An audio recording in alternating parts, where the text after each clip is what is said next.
Kanchipuram వకుడా silks నాణ్యత మా ప్రాధాన్యత. మదీనాగూడ, మియాపూర్, హైదరాబాద్ లో త్వరలో శుభారంభం. నమస్కారం, వెల్కమ్ టు ఐ డ్రీమ్. నేను విజిత. ప్రస్తుతం మనతో పాటు ఉన్నారు ఇస్కాన్ టెంపుల్ నుంచి ప్రణవానంద ప్రభుజీ గారు. వారు ముంబైలోని గోవర్ధనికో విలేజ్లోని ఆశ్రమంలో సేవ చేస్తూ వారి ప్రవచనాల ద్వారా కృష్ణతత్వాన్ని, కృష్ణుడి యొక్క లీలను మనకు తెలియజేస్తూ ఉంటారు. ఇప్పుడు ప్రభుజీతో మాట్లాడదాం. నమస్కారం గురుజీ. హరే కృష్ణ. నమస్కారం అండి. బాగున్నారా?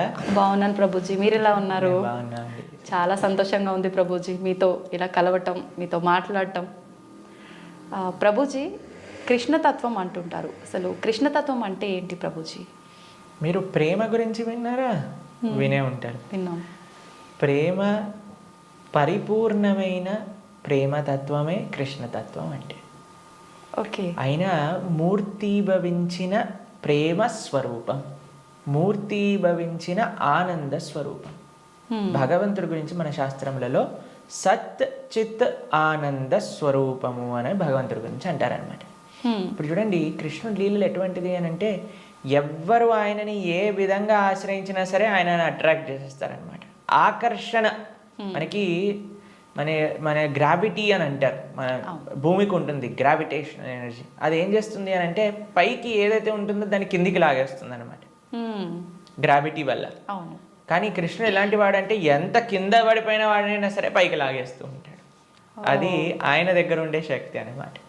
ఆయన యొక్క లీలల చేత, ఆయన యొక్క చేష్టితముల చేత, ఆయన యొక్క అద్భుతమైన తత్వం చేత అందరి మనసుని కూడా ఆకర్షించే వ్యక్తి కృష్ణుడు. అయితే ఇప్పుడు చూడండి, చిన్నపిల్లల్ని బాలలీలలు చేసి ఆకర్షించారు. అటు చిన్నపిల్లవాడుగా ఉన్నప్పుడు గోపికలందరినీ కూడా ఆయన ఆశ్రయించారు. దాని తర్వాత పెద్దగా అయ్యాడనుకోండి, మిగతా వాళ్ళందరూ తన యొక్క ఫ్రెండ్స్, తర్వాత ఇంకా యంగ్ గోపీస్ అందరూ కూడా కృష్ణుడిని ఆశ్రయించగలిగారనమాట. దాని తర్వాత కంసాదులందరూ కూడా కోపంతో అయినా సరే నిరంతరం కృష్ణుడి గురించే ఆలోచిస్తూ ఉండేవారు, కృష్ణుడి గురించే ఆలోచిస్తూ ఉండేవారు. మిగతా భక్తులు, నారదాది భక్తులందరూ కూడా ప్రేమతో కృష్ణుడిని ఆశ్రయించారు. అర్జునుడు లాంటి వాళ్ళు ఫ్రెండ్షిప్తో కృష్ణుడిని ఆశ్రయించారు. కాబట్టి ఏ విధంగా చూసినా సరే అందరినీ కూడా తన యొక్క మ్యాజిక్లో పెట్టేసేవాడు అనమాట కృష్ణుడు అని అంటే. కృష్ణతత్వం మనకి అన్నిటికంటే పరిపూర్ణమైన తత్వము అని చెప్తారు భగవద్ అవతారములలో. మనకి భాగవతం చెప్తుంది, సాక్షాత్గా అన్ని అవతారముల యొక్క ఏదైతే మూల కారణం ఉందో అది కృష్ణతత్వం అని కూడా మనకి చెప్తారు శ్రీమద్ భాగవత ప్రమాణంగా మనం చూస్తే. ఓకే. అయితే స్వామి అద్భుతమైన ప్రేమ, ధర్మము, ఆనందము వీటన్నిటితో కూడుకున్న తత్వమే కృష్ణతత్వం అన్నమాట. ఓకే. అయితే ప్రభుజీ, హిందువులు కృష్ణుణ్ణి అసలు ఎందుకు పూజించాలి ప్రభుజీ? హిందువు అని అంటేనే రామకృష్ణాదులందరినీ కూడా ఆరాధన చేసేవారే. సనాతన ధర్మానికి ఒక మూల స్తంభం, లేదా ఒక విధంగా చెప్పాలి అని అంటే సనాతన ధర్మానికి ఒక అన్నిటికంటే ముఖ్యమైన గ్రంథం మనకి భగవద్గీత. కృష్ణుడిని గీతాచార్యుడు అని అంటారు. కృష్ణం వందే జగత్ గురుం. మనందరికీ గురువు ఎవరు అని అంటే అది శ్రీకృష్ణుడే. గీత ద్వారా అసలు హిందువు అని అంటే ఏంటి, సనాతన ధర్మానికి చెందినవారు అని అంటే ఏంటో తెలుసా అండి? మనకి భగవంతుడి పైన నమ్మకం ఉంటే మనం హిందువులం కాదండి, మనం సనాతన ధర్మానికి చెందిన వాళ్ళం కాదు. మన శాస్త్రముల పైన నమ్మకం ఉంటే మన హిందువులం అవుతాం. చాలా మంది అనుకుంటారు, మేము గుడికి వెళ్తామండి, మేము బొట్టు పెట్టుకుంటామండి, మేము భగవంతుడికి అగరబత్తి తిప్పుతామండి కాబట్టి మేము హిందువులం. Sorry sir, you are not Hindu. మనం ఎప్పుడైతే గీత, భాగవత, రామాయణాదులు అన్నిటినీ కూడా ఒప్పుకుంటాం అప్పుడు మనం హిందువులు అవుతాం అన్నమాట. ఎందుకంటే మనకి భగవంతుడి గురించి ఎలా తెలిసిందండి? మీ కృష్ణుడు ఉన్నాడు అని ఎలా తెలిసింది? భాగవతం నుంచి తెలిసింది. రాముడు ఎలా ఉన్నాడు అని తెలిసింది రామాయణం నుంచి తెలిసింది. మనం రామాయణము, భాగవతము, భగవద్గీత, ఉపనిషత్తులు, వేదములు వీటిని ఒప్పుకున్నప్పుడే మనం భగవంతుడికి నమ్ముతాము అని మనకి ఆచార్యులు చెప్తారనమాట. కాబట్టి ఆస్తికత అని అంటే గ్రంథములపైన నమ్మకం పెట్టడం, మన శాస్త్రములపైన నమ్మకం పెట్టడం, మన ఆచార్యులపైన నమ్మకం పెట్టడం. కాబట్టి మనందరికీ ఎవరైతే కృష్ణుడు భగవద్గీతలో ఒక విషయం చెప్తారు, ఏంటో తెలుసా అండి? అహం బీజ ప్రదాపిత అని అంటారు. మనందరికీ తండ్రి ఆయనే. మనందరం కూడా మమై వాంసో జీవలోకే జీవభూత సనాతన అని అంటారు గీతలో. మనందరం కూడా కృష్ణుడి యొక్క అంశములు, చిన్న tiny part and parcels of Krishna అని అంటారు.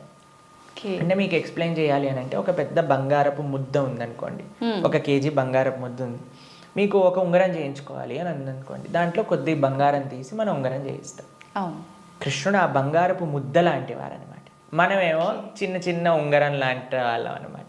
కాబట్టి మనకి కృష్ణుడికి ఉండే సంబంధం ఏంటి అని అంటే, జీవేర స్వరూపహోయ్ కృష్ణేర నిత్యదాస్. మనందరం భగవంతుడి యొక్క దాసులం, భగవంతుడికి సేవకులం అనమాట. కాబట్టి ఆయన సేవ చేయకపోతే ఇంకా మనిషే కాదు కదండి. దుర్లభో మానుషో దేహో తదపి దుర్లభమర్థతం మనుష్యత్వం ముముక్షత్వం వైకుంఠ ప్రియ దర్శనం. ఈ మానవ జన్మ లభించిందే భగవంతుని తెలుసుకోవడానికి. కాబట్టి ఆ భగవంతుడి ఆరాధన అనేది ప్రతి ఒక్కరూ తప్పకుండా చేయాలి. మన సనాతన ధర్మంలో కృష్ణ రామ ఆ యొక్క సేవ, వాళ్ళ యొక్క తత్వాలను మనం శ్రవణం చేయటం, వాళ్ళకి సేవ చేయటం అనేది చాలా ముఖ్యం. కాబట్టి ప్రతి ఒక్కళ్ళు కూడా చక్కగా కృష్ణుని ఆశ్రయించాలి, కృష్ణుడి యొక్క భక్తి చేయాలి. ఓకే, అయితే ప్రభుజీ, కృష్ణుడిని ఆరాధించాలంటే కృష్ణుడి విగ్రహం అనేది మనం ఇంట్లో పెట్టుకొని ఆరాధించాల్సి ఉంటుందా గురూజీ? అసలు ఎందుకు పెట్టుకోవాలి కృష్ణుడి విగ్రహాన్ని? కృష్ణుడి యొక్క విగ్రహం ఎందుకు పెట్టుకోవాలి అని అంటే, మనం మీకు ఒక విషయం చెప్తానండి. మీకు చాలా ప్రేమ ఉన్ని వ్యక్తిలోని ఎవరైనా ఉన్నారనుకోండి, మీరు ఏం చేస్తారు? మా కాలేజ్లో మేము ఇంజనీరింగ్ చదువుకునేటప్పుడు చూసేవాళ్ళం అనమాట. ఎవరికైనా గర్ల్ ఫ్రెండ్ బాయ్ ఫ్రెండ్ ఉన్నారనుకోండి, వాళ్ళు ఏం చేస్తారు తెలుసా? స్క్రీన్స్ ఎవరిపైన వాళ్ళు ఫోటో పెట్టుకునేవారు అనమాట. అదే అడుగుని, అరే వీళ్ళెవరు అంటే, వీళ్ళు నా గర్ల్ ఫ్రెండ్, వీళ్ళ బాయ్ ఫ్రెండ్ అని చెప్తూ ఉండేవారు. తర్వాత మేము ఎప్పుడైనా వాళ్ళకి రూమ్కి వెళ్ళాం అనుకోండి, రూమ్లో కూడా వాళ్ళ ఫోటోలు ఉండేవి. దాని తర్వాత ఎక్కడ పర్సులో చూసాను, పర్సులో కూడా వాళ్ళ ఫోటో ఉండే. మనం ఎవరినైతే ప్రేమిస్తామో వాళ్ళ యొక్క చిహ్నాలతో మన అందరినీ నింపేసుకుంటూ ఉంటాం కదండి. అవును ప్రభుజీ. కాబట్టి మనం భగవంతుణ్ణి ప్రేమిస్తున్నాము అన్నప్పుడు భగవంతుడి యొక్క అవే మన దగ్గర ఉండాలన్నమాట. ఇప్పుడు చూడండి, మేము స్వామి ఆరాధకులం. మా స్క్రీన్ సేవర్లో చూడండి, మీకు కృష్ణుడు కనిపిస్తాడు, పార్థసారథి. ఇక్కడ లోపల తీసిన మా ఆచార్యులు కనిపిస్తారు. కాబట్టి ఎక్కడ ఉన్నా సరే కృష్ణుడితో మనం నింపేసుకుంటాం అనమాట. కృష్ణుడు మనకి ఎల్లప్పుడూ గుర్తుండాలి. చాలామంది అంటారు, ప్రభుజీ మాకు కృష్ణుడు గుర్తు రావాలి, రోజంతా మేము కృష్ణ స్మరణలో ఉండాలి అని అంటే, భగవంతుడి యొక్క నామం జపం చేయటం, భగవంతుడిని ఆరాధన చేయటం అనేది చాలా ముఖ్యం. ఓకే. కాబట్టి ప్రతి ఒక్కళ్ళు చాలామంది భయపడిపోతూ ఉంటారు, ప్రభుజీ ఇంట్లో విగ్రహం పెడితే ఆయనకి 3 పూట్ల నైవేద్యం పెట్టాలా అని అంటే, మరి స్వామి మనకి తినడానికి తిండి ఇచ్చింది, మీకు శరీరం ఇచ్చింది, పీల్చడానికి గాలి ఇచ్చింది, చూడడానికి కన్నులు ఇచ్చింది, శక్తినిచ్చింది, మనసునిచ్చిందేమో ఆయనకు పెట్టడానికి మనకి పెద్ద బాధ. ఆయన నుంచి అన్ని వాడుకోవడానికైతే అప్పుడేం అడగట్లేదు, ప్రభుజీ మేము ఇంత వాడేసుకుంటున్నాం కృష్ణుడి దగ్గర నుంచి అని ఎవరు అడగాల్సిన అవసరం లేదు. కానీ కృష్ణుడికి ఇచ్చేటప్పుడు మాత్రం 3 పూటలా పెట్టాలా అండి నైవేద్యము అని అడుగుతారు. నిజంగా అలా పెడితేనే కృష్ణ పరమాత్ముడు మనందరినీ అనుగ్రహిస్తాడా ప్రభుజీ? మీరు ఒక్క విషయం చెప్తానండి. మీ ఇంటికి ఒక గెస్ట్ని తీసుకొచ్చారు, ప్రభుజీ గెస్ట్కి 3 పూట్ల పెడితేనేనా అండి ఆయన పట్ల ప్రేమ ఉన్నట్టు?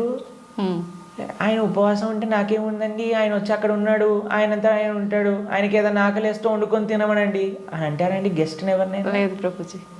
రాగానే మీరు ఇప్పుడు నేను రాగానే నన్ను టీ తాగుతారా కాఫీ తాగుతారా అని అడిగారా? అవును ప్రభుజీ. మరి అడగకుండా పర్వాలేదులే ఈయన వచ్చాడు కదా, ఈయన ఇష్టం ఉన్నట్టు ఈయనని కూర్చొని ఈయననే మైక్ సెట్టింగ్ చేసుకొని ఈయననే షూటింగ్ చేసుకొని వెళ్ళిపోని ఇవ్వండి అంటారా? లేదు ప్రభుజీ. కాబట్టి మనం ప్రేమతో భగవంతుని పిలిచినప్పుడు, భగవంతుడు వచ్చినప్పుడు ఆయనకి సేవ చేసే బాధ్యత కదండి మనకి. అవును.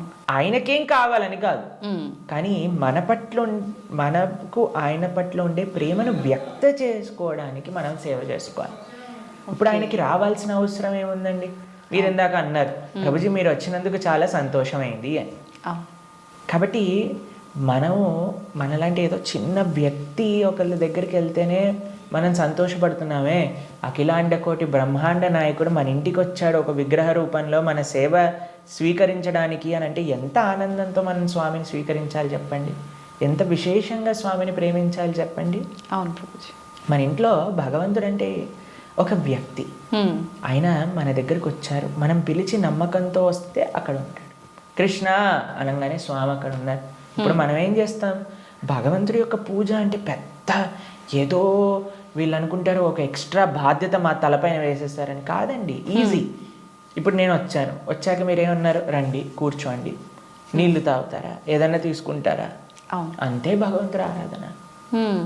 స్వామి వచ్చావా, తర్వాత కూర్చోబెట్టడం, ఆసనం సమర్పణ చేయటం, తర్వాత అర్ఘ్య పాద్య ఆచమనీయాదులు ఇవ్వటం. తర్వాత మీరు ఇంటికి గెస్ట్ వచ్చారనుకోండి, అయ్యా వాష్రూమ్ యూస్ చేస్తారా, స్నానం చేసి రండి, ఫ్రెష్ అప్ అవ్వండి అంటారు కదా. స్వామికి స్నానం చేయించటం. దాని తర్వాత ఏం చేస్తారు, చక్కగా వస్త్రాలు ఇస్తారు, టవల్ ఇస్తారు, చూసుకోవడానికి వస్త్రాలు వేస్తారు. అయ్యా హాయిగా కూర్చోండి, మీకు భోజనం తయారు చేసి వచ్చాం, చక్కగా రండి, టిఫిన్ చేయండి, భోజనం చేయండి అని చెప్తాం. భగవంతుడికి నైవేద్యం పెట్టడం, అంతే పూజ అంటే. ఇంట్లో కంగారు పడిపోయి అయ్యా మా ఇంట్లో కృష్ణుని తెచ్చుకుంటే మేము ఏమేం చెయ్యాలి, మా సమయం అంతా పోతుందా. ఎంత చేశామని కృష్ణుడు చూడడు, ప్రేమతో చేశామా లేదా. పత్రం పుష్పం ఫలం తోయం యోమే భక్తా ప్రయచ్చతి. భక్తితో కానీ మనం పెడితే అది స్వామి తప్పకుండా స్వీకరిస్తారు. కానీ పెట్టాలి. చాలామంది విగ్రహాన్ని తెచ్చుకొని పూజ చేయాలన్నమాట. అలా ఉండకూడదు. మనం స్వామిని తెచ్చుకున్నప్పుడు మంచిగా ఆరాధన చేయాలి, ప్రేమతో పూజ చేయాలి. మా భక్తుల ఇంట్లలో మేము చూస్తామండి, ఎంత సుందరమైన శ్రీ విగ్రహాలంటే. ఫర్ ఎగ్జాంపుల్ మీకు ఒక విషయం చెప్తాను. మేము ఆదిలాబాద్ వెళ్తాం అప్పుడప్పుడు. అక్కడ గిరివర్ ప్రభు లక్ష్మీలీల మాతాజీ అని డివోటీస్ వాళ్ళ ఇంట్లో విగ్రహాలు ఉన్నాయి. వాళ్ళు ఎంత బాగా చేస్తారు, ప్రొద్దున పూట లేవంగానే స్వామికి చక్కగా వాళ్ళు ఉయ్యాల్లో పడుకోబెడతారనమాట రాత్రిపూట. అయితే పడుకునే ముందు ఏం చేస్తారు తెలుసా అండి, వాళ్ళు చక్కగా కాళ్ళు ఒత్తుతారు స్వామికి. కాళ్ళు ఒత్తి చేతులకి మాలిష్ చేసి తర్వాత పడుకోబెడతారు. అన్ని అలంకరణలు తీసేసి నైట్ డ్రెస్ వేసినట్టుగా పడుకోబెడతారు. పడుకొని ఇప్పుడు చలికాలం అనుకోండి, ఒక చక్కటి రజాయి షాల్ కూడా కలిపి పెడతారనమాట. ప్రొద్దున పూట లేస్తారు. లేపాక చిన్నపిల్లవాడిని ఎలా మనం కూర్చోబెట్టి ఆయనను రెడీ చేసి ఎలా అయితే చేస్తామో అలా కూర్చోబెట్టి స్వామికి అలంకరణ చేసి, పిల్లలందరూ వాళ్ళ ఇంట్లో 3 పిల్లలు ఉన్నారనమాట. 3 పిల్లలు వచ్చి భగవంతుడికి ఆరతి చేస్తారు. అమ్మ నాన్న అందరూ ఇంటిల్లి పాది భగవంతుడి యొక్క సేవ చేసుకుంటారు. మీకు ఒక విషయం చెప్తా, a family that praise together stays together. మనం అన్నీ చేస్తామండి. ఇంటిల్లిపాది అందరిని తీసుకొని సినిమాకి వెళ్ళొచ్చు, ఇంటిల్లిపాది అందరిని తీసుకొని హోటల్కి వెళ్ళొచ్చు, ఇంటిల్లిపాది అందరిని తీసుకొని పార్క్కి వెళ్ళొచ్చు. అయినా సరే మాకు ఫోన్ చేసి చెప్తున్నాను, ప్రభుజీ మా ఇంట్లో ఎవరు మమ్మల్ని అండర్స్టాండ్, పిల్లలు మాటినట్లేదు ప్రభుజీ, ఈయన గారు మాటినట్లేదు ప్రభుజీ, ఆవిడ మాటినట్లేదు ప్రభుజీ, తలనొప్పి వస్తుంది ప్రభుజీ. నేనంటే అమ్మ మీరు సినిమాకి తీసుకెళ్తున్నారు, సీరియల్ చూపిస్తున్నారు, పార్క్కి తీసుకెళ్తున్నారు, రెస్టారెంట్కి తీసుకెళ్తున్నారు, ఎప్పుడైనా మీరు నలుగురు కలిసి ఒకటేసారి భగవంతుడికి పూజ చేశారా? నలుగురు కలిసి నియమంగా ప్రతి వారం మేము గుడికి వెళ్తామండి, ప్రతి వారం మేము గోసేవ చేయడానికి వెళ్తామండి అని ఎవరైనా చేస్తున్నారా అంటే, లేదండి మా ఆయన గారు గుడికి రాదండి, నేను ఒక్కనే వెళ్తానండి, మా ఆవిడ గారు పూజ చేయరండి, నేను ఒక్కనే పూజ చేస్తానండి, మా పిల్లలు ఆడుకోవడానికి వెళ్తారు. ఏవైతే చేయకూడదో అన్ని నలుగురు కలిసి చేస్తున్నారు, ఏదైతే పని చేయాలో కలిసి చేయట్లేదు కదా. మేము అన్నాం వాళ్ళకి, ఒక నెల రోజులు కలిసి మీరు ఆలయానికి వెళ్ళండి, నెల రోజులు కలిసి గోశాలకు వెళ్ళి గోసేవ చేయండి, ఒక నెల రోజులు కలిసి ఒక 5 నిమిషాలైనా సరే భగవంతుడు ముందు ప్రార్థన చేయండి అంటే, నెల రోజుల తర్వాత మాకు ఫోన్ చేశారు. ఫోన్ చేసి ప్రభుజీ ఇప్పుడు మేము ఇంతకు ముందు కంటే చాలా ప్రశాంతంగా ఉన్నాం, ఇంతకు ముందు కంటే చాలా మార్పు మా జీవితాల్లో వచ్చింది. కాబట్టి మేమన్నా ఇలానే చేస్తూ ఉండండి, ఇంకా శాంతి మీ ఇంట్లో పెరుగుతుంది. కాబట్టి మనకు ఒక కామన్ పాయింట్ కావాలి. ఆ కామన్ పాయింట్ మంచి సెంటర్ అయి ఉండాలి, అది భగవంతుడు. భగవంతుని కేంద్రంగా పెట్టుకుంటే, ఇప్పుడు మన ఇంటికి కేంద్రం ఏంటండి, డైరెక్ట్గా ఇంట్లో నుంచి రాగానే ఫస్ట్ మహావిశ్వరూప దర్శనం, పెద్ద ఎల్సిడి స్క్రీన్ టీవీ కనిపిస్తుంది మనకి. అవును ప్రభుజీ. కాబట్టి టీవీ మనకి కేంద్రం అయిపోయింది. టీవీలో ఏం చూపిస్తారండి, ఆ చెత్త ఈ చెత్త తప్ప ఏం అవసరమైన విషయాలు ఏం చూపించరు, ఇలాంటి ప్రోగ్రాంల విషయం పక్కన పెడితే. కాబట్టి మనిషికి ఏది మంచిదో అది మనకి కేంద్రంగా ఉండాలి. ఇప్పుడు దురదృష్టవశాత్తు టీవీలు కేంద్రం అయిపోయాయి ఇంటికి. ఎంత పెద్ద టీవీ ఉంటే అంత గొప్ప స్టేటస్ నీది అని చెప్పుకునే వాళ్ళు కూడా తయారైపోయారు. మేము ఒక భక్తుల ఇంటికి వెళ్ళాం. జనరల్గా భక్తుల ఇంట్లలో టీవీలు చూడం మేము ఎప్పుడు కూడా. వాళ్ళు టీవీలు తీసేసి ఎక్కడైతే టీవీ ఉండాలో అక్కడ ఆలయం ఉంటుంది. మా ఇంట్లో కూడా టీవీ ఉండదండి. మా ఇంట్లో హాల్లోకి వెళ్తే ఫస్ట్ కనిపించేది మీకు మా పూజా గది, మా ఆరాధన మూర్తులు అన్నీ కూడా కనిపిస్తూ ఉంటాయి అన్నమాట. డెలిబరెట్లీ మేము అసలు టీవీ పెట్టలేదు హాల్లో, ఎందుకంటే అందరికీ కేంద్రం భగవంతుడు ఉండాలి అట్లీస్ట్ అని. కాబట్టి భక్తుల ఇంట్లలో ఎక్కడైతే టీవీ మెయిన్ ప్రదేశం ఉంటుందో అక్కడ తప్పకుండా పూజ రూమ్ ఉంటుంది. కానీ ఈ భక్తుడి ఇంట్లో మాత్రం పెద్ద టీవీ ఉందన్నమాట. ఓకే. అయితే నేను అడిగి ఆశ్చర్యపోయాను, అరే టీవీ ఏముంది ప్రభుజీ ఒకసారి వెనకాల చూడండి అనగానే ఏం వైర్ లేవు, ఉత్తి టీవీ అలా పెట్టి ఉంటారనమాట. అయితే నేను అన్నాను ఏమైంది, ఎందుకు అలా పెట్టారు అంటే ప్రభుజీ అందరు అంటున్నారు టీవీ ఒక స్టేటస్ సింబల్ అయిపోయింది, మీ ఇంట్లో టీవీ లేదా, మీ ఇంట్లో టీవీ లేదా, మీ ఇంట్లో టీవీ లేదా అన్నందుకు వాళ్ళ కోసం అని పెట్టేశాను ప్రభు, కానీ వైర్లు పెట్టలేదు, ఉత్తి టీవీ పెట్టానని చెప్పారనమాట. కాబట్టి ఇప్పుడు చూడండి, మన జీవితంలో దేన్ని మనం చూస్తూ ఉంటే, దేన్ని మనం వింటూ ఉంటే, దేని గురించి మనం మాట్లాడుకుంటూ ఉంటే, దేని గురించి మనం తలుస్తూ ఉంటే అలా మన మనసు అయిపోతుంది. ఓకే. మీరు చెడు విషయాలు వింటూ, చెడు కార్యక్రమాలు చూస్తూ, అనవసరమైన అక్కర్లేని గొడవలు, మన ఇల్లు ఎంత ప్రశాంతంగా ఉన్న సీరియల్లో మనం గొడవలు చూస్తూ ఉంటే ఆ గొడవలు మన ఇంట్లోకి కూడా వస్తాయి ఒక రోజున. ఎందుకంటే అదే కదండి మన మనసులో దింపేది, అదే కదా మన మనసులో అంత నాటుకుపోయేది. నేను చిన్న చిన్న పిల్లల్ని చూస్తాం, అప్పుడప్పుడు విచిత్రమైన స్లాంగ్లో మాట్లాడతారు. ఓయ్ ఏంట్రా ఇది ఎక్కడ పట్టుకున్నావు నువ్వు అని అంటే, ఆ సినిమాలో అలా మాట్లాడాడు ఆ హీరో. ఓకే. మేము స్కూల్లో చదువుకుంటున్నప్పుడు మాకు గుర్తుందనమాట, ఒకసారి మేము ఒక బర్త్డే పార్టీకి వెళ్ళినప్పుడు మా ఫ్రెండ్ ఇలా షర్ట్ టక్ చేసుకుంటారు కదా, ఒకవైపు వదిలేశాడు అనమాట, ఒకవైపు టక్ చేసుకున్నాడు. నేను రే నువ్వు ఇంకో వైపు టక్ చేసుకుంటా మర్చిపోయావురా అని అంటే, అది కాదు ఇప్పుడు ఇది లేటెస్ట్ ఫ్యాషన్ అని అన్నారు. ఎక్కడ చూసావు నువ్వు అని అంటే, సినిమాలో చూసాను. కాబట్టి ఏదైతే చూస్తామో మనం దాన్ని అనుకరిస్తాం, ఏదైతే వింటామో అదే మనం అనుకరిస్తాం. కాబట్టి మేం చెప్పేది జనాలకి ఏంటి అంటే, మంచిని చూడండి, మంచిని వినండి కదా, మంచి విషయం గురించి ఆలోచించండి. భగవంతుడి కంటే మంచి విషయం ఏముందండి ఈ ప్రపంచంలో? అవును. కాబట్టి మన ఇంట్లో మంగళకరంగా ఉండాలి అని అంటే ఎక్కడ చూసినా భగవంతుడి గురించి ఉండాలి, ఎక్కడ చూసినా భగవత్ స్పృహ అనేది మనకు కలగాలి. మా ఇంటికి వచ్చిన వాళ్ళందరూ ఏమంటారో తెలుసా అండి, ఈ ఇల్లుకి ఉత్తి గోపురం తక్కువ, ఆలయమే సాక్షాత్తుగా అని అంటారు. మా అమ్మ వాళ్ళు ఉండే ఇల్లు మా ఇల్లు అని అంటే, మేము ఉండేది ఆశ్రమంలో. కానీ మా పేరెంట్స్ అండి ఎక్కడ చూసినా, మీకు ఎటువైపు చూసినా కృష్ణుడు కనిపిస్తూ ఉంటాడు, కృష్ణుడి యొక్క వివిధ లీలలు కనిపిస్తూ ఉంటాయి. అట్లీస్ట్ మనం మర్చిపోనే స్థితిలో ఉన్నా సరే అటు చూస్తే, ఓ కృష్ణలీల, కృష్ణుడు ఇలా గోవులను కాయడానికి వెళ్తున్నారు, ఇక్కడ గోపికలతో చక్కగా నృత్యం చేస్తూ ఉన్నారు, ఓ ఇక్కడ యశోదమ్మతో ఉన్నారు అని మనకు ఆ స్పృహ రాదు. కాబట్టి మనం 24 గంటలు మనం ఒక పాజిటివ్ ఎన్వైరన్మెంట్లో ఉండటం వలన, భగవంతుడికి దగ్గరగా ఉండటం వలన అది మనకి మంచిది. కాబట్టి ప్రతి హిందువు అని అంటేనే శ్రీ విగ్రహ ఆరాధన అత్యంత ముఖ్యం. మనము భగవంతుడి యొక్క అస్తిత్వాన్ని, భగవంతుడు అన్నిటికంటే కృప ఏంటో తెలుసా అండి, ఆయనకి ఒక విగ్రహ రూపంలో మన దగ్గరికి రావడం. ఓకే. ఆ కృపని మనందరం, సనాతన సాంప్రదాయం పాపం మిగతా వాళ్ళకి ఆ అదృష్టం లేదు, వాళ్ళకి ఆ ఆనందం అంటే ఏంటో తెలియదు. కానీ మన సాంప్రదాయంలో ఆ విగ్రహ ఆరాధన, ఆ సేవ, భగవంతుడికి ఆ ప్రేమపూర్వకమైన సేవ చేస్తే అండి అసలు దానికంటే గొప్ప ఆనందం ఈ ప్రపంచంలో ఇంకొకటి లేదు. కాబట్టి అటువంటి అదృష్టాన్ని మనం వదిలేసి పూజ చేయాలా, పూజ ఎందుకు చేయాలి, పూజ చేస్తే 3 పూట్ల నైవేద్యం పెట్టాలా, పూలు తీసుకొని రావాలా, మాల కట్టాలా, బట్టలు వేయాలా, అయ్యో రామ మాకు ఇలాంటి ప్రశ్నలు ఇస్తే మాకు చాలా బాధేస్తుంది అనమాట.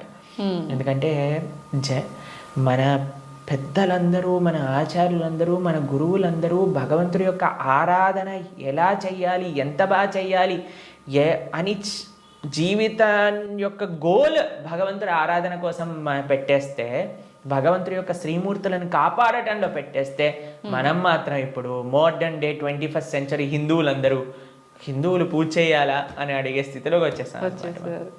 కాబట్టి వెరీ అన్ఫార్చునేట్. పూజ చేస్తున్నాము అంటే చాలా వరకు భయం ఒకటి మొదలైంది ప్రభుజీ అందరిలో. ఏం చేస్తే ఏం తప్పు అవుతుందో, దానివల్ల మాకేమన్నా మళ్ళీ అపచారం జరుగుతుందో, ఇట్లాంటి భయాలు ఎక్కువైపోయినాయి ప్రభుజీ. అదే కదా, ఎందుకంటే మనం దేవుడితో బిజినెస్ చేయాలి అని ప్రయత్నిస్తున్నాం కాబట్టి. బిజినెస్ ట్రాన్సాక్షన్స్లో ఏదైనా తప్పు రాసాం అనుకోండి అయిపోయానంటే, బిజినెస్ ట్రాన్సాక్షన్స్లో ఏదైనా తప్పు చేసాం అనుకోండి, ఎందుకంటే వీడు ఏం ఆలోచిస్తున్నాడు, ఇప్పుడు నేను ఇది ఇలా చేస్తే దేవుడు నాకు అది అలా ఇవ్వాలి, అయ్యా నువ్వు నాకు 1 కోటి రూపాయలు ఇస్తే నేను నీకు 10 కొబ్బరికాయలు కొడతాను. ఏంటి దేవుడు మీకు 1 కోటి రూపాయలు ఇస్తే మీరు 10 కొబ్బరికాయలు కొడతారా దేవుడికి? ఎంత పెద్ద దానం ఇస్తున్నాడు చూడండి దేవుడికి. అసలు ఇలా తయారైపోయాం కదండి. మనకి ఏం అవసరం లేదు, ప్రేమ మనకు అవసరం లేదు భగవంతుడి పట్ల. దేవుడా నువ్వు నాకు ఇది ఇవ్వు, నాకు ఆరోగ్యాన్ని ఇవ్వు, నాకు బట్టలు ఇవ్వు, నాకు డబ్బులు ఇవ్వు, నాకు కార్లు ఇవ్వు, నాకు ఇల్లులు ఇవ్వు, నాకు పిల్లలు ఇవ్వు, నాకు పెళ్లి చెయ్యి. మనం తిరుప్పావై ప్రవచనాలు చెప్తూ ఉంటే ఒక మంచి భార్య కోసం తిరుప్పావై వ్రతం చేయొచ్చా, మంచి భర్త కోసం తిరుప్పావై వ్రతం చేయొచ్చా? ప్రతిదీ కూడా మనం మన కోరికలు తీర్చుకోవడానికి భగవంతుని వాడుకుంటున్నాం. ఆయన ATM మషిన్ లాగా కార్డు పెట్టామా, డబ్బులు తీసుకున్నా, దాని తర్వాత వదిలేసాం అంతే. కాబట్టి భగవంతుడు అంటే మనకి సేవ చేయడానికి వచ్చినవాడు కాదండి. భగవంతుడు అంటే మనం ఆయన సేవ చేయాలి, ఆయనను మనం ఆశ్రయించాలి, ఆయనను మనం సేవించాలి. ఇప్పుడు మీకు ఒక విషయం చెప్తానండి. ఒక చిన్న పిల్లవాడు ఉన్నాడు, తల్లి ఇలా ఎత్తుకుంది. మేము చిన్నప్పుడు చూస్తాం, మేము కూడా చేసే ఉంటాం. అప్పుడప్పుడు అమ్మ జుట్టు పట్టుకొని ఇలా పీకుతారు చూసారా, పిల్లలు ఇలా పట్టుకొని ఇలా పీకేస్తుంటే అమ్మ అంటుంది ఓ ఇలా తీసేసి ఓ మా కన్నా మా బంగారు కొండ అని అంటుంది. అంతేగాని నా జుట్టు పీకినందుకు లాగా ఒకటి పీకి పెడుతుందా పిల్లవాడిని? లేదు ప్రభుజీ. ఎందుకంటారండి? పిల్లల్ని గారాబం చేస్తుంటారు ముద్దుగా, అంటే తెలిసి తెలియని వయసు కదా, ప్రేమ. పాపం వాడికి ఏం తెలుసండి జుట్టు పీకితే నొప్పేస్తుంది మా అమ్మకి అని. కానీ తల్లికి ఆ పిల్లవాడి పైన ప్రేమ అంటే ఏమనిపించదు. అవును, అంతేనా? కొన్నిసార్లు పిల్లలు చూసారా మూత్రం పోసేస్తూ ఉంటారు, ఆ తాతగారు ఎత్తుకున్నప్పుడు అమ్మమ్మ ఎత్తుకున్నప్పుడు ఏమని అంటారా అండి? తీసి పిల్లవాడిని ఇలా పడేస్తారా పాట అని ఇంకా హ్యాపీగా ఫీల్ అవుతారు. ఎంత ఒకళ్ళని చూసానమాట మేము, ఓ మా పిల్లవాడు మా మనవాడు మూత్రం పోసాడే అని ఎగిలిపోతున్నాడు ఆయన. ఎందుకు? ప్రేమ ఉంది కాబట్టి. కాబట్టి భగవంతుడు ప్రేమైక మూర్తి. అందుకే కృష్ణుడి గురించి ఏమన్నాం మనం? ప్రేమ స్వరూపం. ఆయనని మాత్రం మనకి తెలియగా అయ్యా నా భక్తిమాన్, నాకు భక్తి లేదండి, నాకు మంత్రాలు తెలియదు, నాకు నీ పైన అంత ప్రేమ లేదు స్వామి, నాకు తెలిసింది మా గురువులు చెప్పిన విధంగా నీకు పూజ చేస్తున్నా, నువ్వే అన్నిటినీ కాపాడుకో, నువ్వే ఇది ఆరాధన పూర్తి చెయ్యి అని ప్రేమతో చేస్తే స్వామి ఎందుకు అలా చేయడండి? ఎలా చేసినా సరే స్వామి స్వీకరిస్తా. ప్రేమ ఉండాలంతే. కానీ మనకి ప్రేమ అవసరం లేదు, భగవంతుడు అవసరం లేదు. అయ్యా నువ్వు నాకు ఈ కోరిక తీర్చేసేయ్, ఇదే నాకు నీతో ఉండే సంబంధం, ఇంతే. కాబట్టి ఆధ్యాత్మికవేత్తలు కూడా చేసే అన్నిటికంటే పెద్ద పొరపాటు ఏంటంటే భగవంతుణ్ణి కేవలం భౌతిక కోరికల కోసం ఆశ్రయించాలి అని చెప్పటం అన్నిటికంటే పెద్ద అపరాధం. కాబట్టి ఎప్పుడూ అలా చేయకూడదు. స్వామిని ప్రేమతో ఒక తండ్రిలా, ఒక పిల్లవాడిలా, లేదా ఒక స్వామిలా మనం ఆరాధన చేయాలి. కాబట్టి దాంట్లో ఎప్పుడు తప్పు ఉండదండి. ప్రభుజీ, సాధారణ భక్తులు ఆ రకంగా కృష్ణ భగవాను పూజించిన సేవ చేసుకున్నా కూడా వస్తాడా ప్రభుజీ భగవానుడు? ప్రేమతో పిలిస్తే వస్తారు, ఎవరు పిలిచినా వస్తారు. ఎవ్వరు పిలిచినా ఆయన వస్తారు. వ్యాధశ్చాచరణం ధ్రువస్య వయః విద్యా గజేంద్రస్య కా కుబ్జాయాం కిము నామ రూపమధికం కిం తత్సుధామోదనం వంశక్కో విదురస్య యాదవపతేరుగ్రస్య కిం పౌరుషం భక్త్యా తుష్టతి నహి గుణైర్భక్తి ప్రియో మాధవ. ఒక 5 ఏళ్ల పిల్లవాడు ధ్రువుడు పిలిచాడు, రాలేదా అండి భగవంతుడు? ఒక ఏనుగు పిలిచింది, గజేంద్రుడు వచ్చాడా లేదా? ఒక కుబ్జ అనే ఒక కురూపి స్త్రీ పిలిచింది, స్వామి కృపనిచ్చేశాడు కదా. ఉగ్రసేన మహారాజు, సుధామ, ఆయన పాపం డబ్బులే లేవు. కృష్ణుడు ఏ కులాన్ని చూసో, లేదా జ్ఞానాన్ని చూసో, లేదా డబ్బుల్ని చూసో, అందాన్ని చూసో, వయస్సుని చూసో, యోగ్యతని చూసో రాడండి. భక్త్యా తుష్టతి నహి గుణైర్భక్తి ప్రియో మాధవ. కృష్ణుడున్నాడు, స్వామి పలుకుతాడు అనే నమ్మకంతో ఎవరైతే పిలుస్తారో, ఇప్పుడు ఎవరైనా ఆ శ్రీ భగవంతుడి యొక్క విగ్రహాన్ని చూసి ఇది బొమ్మ అనుకుంటే బొమ్మలానే ఉంటాడండి. ఇది మట్టితో చేశారా అంటే మట్టే ఉంటాడు. స్వామి ఉన్నాడు అని నమ్మితే ఎక్కడైనా భగవంతుడు ఉంటాడు. ఎవరైనా చెప్పారనుకోండి, అరే ఈ మట్టి విగ్రహంలో భగవంతుడు రావటం అపరాధం అని అంటే వాడికి భగవత్ తత్వం గురించే తెలియదు. మీకు ప్రేమ ఉందనుకోండి, ఎక్కడ పిలిచినా ఒక వ్యక్తి వస్తారు. అవునా కదా చెప్ప? అవును ప్రభుజీ. మేము ఒక ప్రోగ్రాంకి వెళ్ళామండి. అయితే వాళ్ళు అన్నారు, ప్రభుజీ మా ఈ చిన్న ప్రోగ్రాంకి వస్తారని మేము అనుకోలేదు ప్రభుజీ, కానీ పిలవంగానే మీరు వచ్చారు. ఒక చిన్న వ్యక్తినండి, ఒక ఇన్సిగ్నిఫికెంట్ పర్సన్ లైక్ మీ ఒక దగ్గరికి వెళ్తే వాళ్ళు ఎంత ఆనందపడ్డారు. అరే ప్రదేశానికి కూడా వస్తారా, మా ఇంటికి వస్తారా ప్రభుజీ అని ఆనందపడ్డారు. అదే ప్రేమతో పిలిస్తే భగవంతుడు రాడు ఈ వస్తువులోకి అని చెప్తే అసలు భగవంతుడు ప్రేమ ఉన్నట్టేనా? అసలు ఆయనకి భగవంతుడి గురించి తెలిసినట్టేనా? లేదు. కాబట్టి ఎవరైతే విగ్రహారాధన దూషిస్తారో most unfortunate and most ignorant people in the entire creation. మా స్వామికి మనం అంటే ప్రేమ, మనందరం అంటే ప్రేమ, కాబట్టి మనం ఎక్కడికి పిలిచినా ఆయన వస్తారు. కాబట్టి ఆ ప్రేమ ఎవరు పిలుస్తారు అని కాదండి, ఎవ్వరు పిలిచినా సరే ప్రేమతో నమ్మకంతో కృష్ణుడు ఉన్నాడు. ద్రౌపదీదేవి పిలిచినప్పుడు రాలేదా అండి? ఏమైనా చూసుకున్నాడు ఆయన? యోగ్యతలు ఏం చూసుకోలేదే. ఎవ్వరు పిలిచినా ఆయన వస్తారు అన్నమాట. ఆయన రెడీగా ఉంటారు, ఆయన ఇలా ఉంటారు, రెడీ టు జంప్ అన్నట్టుగా. ఎవరు పిలుస్తారు, ఎవరి దగ్గరికి వెళ్ళాలి అని. కానీ మనం ఏం చేస్తామండి, మన సంరక్షణ మనం చూస్తాం. అయ్యా నేను ఎలా నన్ను కాపాడుకోవాలి అని చూసుకుంటాం. కాబట్టి ఆయన హ్యాపీగా అక్కడ ఉంటారు. అయ్యా నాదేం బాధ్యత కాదు స్వామి, నీదే తండ్రి అని మనం చేతులు ఎత్తేసాం అనుకోండి, ఆయన మనల్ని కాపాడు. ఓకే ప్రభుజీ, కృష్ణ భగవానుని అవతార పరిసమాప్తి ఎలా జరిగింది ప్రభుజీ? భగవంతుడి యొక్క మీరు అడిగినట్టుగా కరెక్ట్ విషయం అడిగారు. అవతార పరిసమాప్తి ఇలా చెప్పాలి కృష్ణుడిని సంబోధించినప్పుడు, లేదా రాముడిని, ఏ భగవంతుడి యొక్క అవతారమైనా సరే. భగవంతుడికి పుట్టుక ఉండదండి. జన్మ కర్మచమే దివ్యం. భగవంతుడు ఏం చెప్పారు? ఆయనది దివ్యమైన జన్మ. దాన్ని మనం అవతారము అని అంటాం. ఇప్పుడు మీరు ఎప్పుడైనా చెప్తారా రోజు ప్రొద్దున పూట సూర్యుడు పుడతాడు, సాయంత్రం పూట చనిపోతాడు అని అంటారా? లేదు. ఏమంటాం మనం? సూర్యుడు ఉదయించాడు, అస్తమించాడు, అంతేనా? అవును ప్రభుజీ. భగవంతుడు కూడా ఉదయిస్తాడు, భగవంతుడు కూడా అస్తమిస్తాడు. సూర్యుడు అస్తమిస్తాడు అంటే పోయినట్టేనా? ఇంకా ఆయన నీకు కనిపించట్లేదు, కానీ ఇంకెక్కడ ఉన్నట్టే కదా. అవును. ఇప్పుడు మనకి ఇండియాలో సూర్యాస్తమయం అయిపోయింది అంటే ఇంకో దేశంలో సూర్యోదయం అవుతున్నట్టు కదా. కాబట్టి భగవంతుడు ఎప్పుడూ ఎల్లప్పుడూ కూడా ఆయనకి మరణము అనేది ఉండదు, జనమ అనేది ఉండదు. ఆయన మన పైన కృపతో అవతారాన్ని స్వీకరిస్తారనమాట. ఓకే, మీకు ఒక విషయం చెప్తాను. కొంతమందికి మెమరీ లాస్ పేషెంట్స్ ఉంటారు. మెమరీ లాస్ పేషెంట్స్ దగ్గరికి ఏం చేస్తారంటే అండి, వాళ్ళకి ఇంతకు ముందు ఉండే మెమరీస్ని చూపిస్తారనమాట.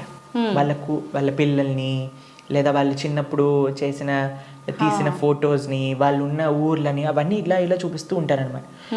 చూపిస్తూ ఉంటే కొన్నిసార్లు ఏదో ఒకటి వాళ్ళ బ్రెయిన్కి ఇలా క్లిక్ అయ్యి అప్పుడు వాళ్ళు గుర్తుపట్టడం ప్రారంభిస్తారనమాట. వాళ్ళు ఎక్స్టర్నల్ కాన్షియస్నెస్లోకి వస్తారు. భగవంతుడి యొక్క అవతారం ఎందుకోసము అని అంటే, మనందరం ఈ సంసార సాగరంలో పడి కొట్టుకుపోతున్నాము. ఏదో మనం కూడా మెమరీ లాస్ అయిపోయినట్టు ఇదే నా వాళ్ళు, ఇదే నా ప్రపంచం, ఇదే నా ఇల్లు అని తిరుగుతున్నారు.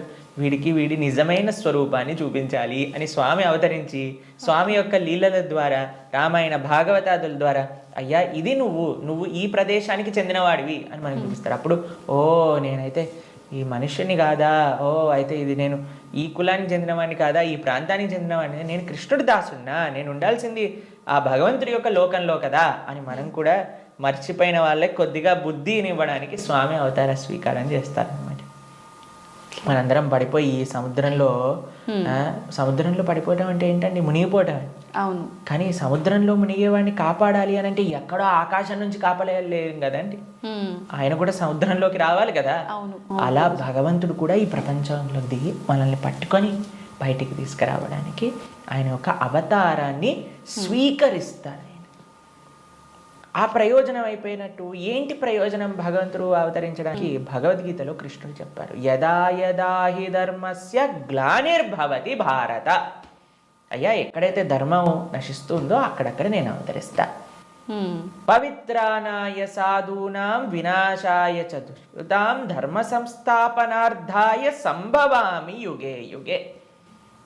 అయ్యా ఎక్కడైతే భక్తుల్ని కాపాడాలో, ఎక్కడైతే అధర్మాన్ని నాశనం చేయాలో, ధర్మాన్ని స్థాపన చేయాలో అక్కడ నేను అవతరిస్తాను అని.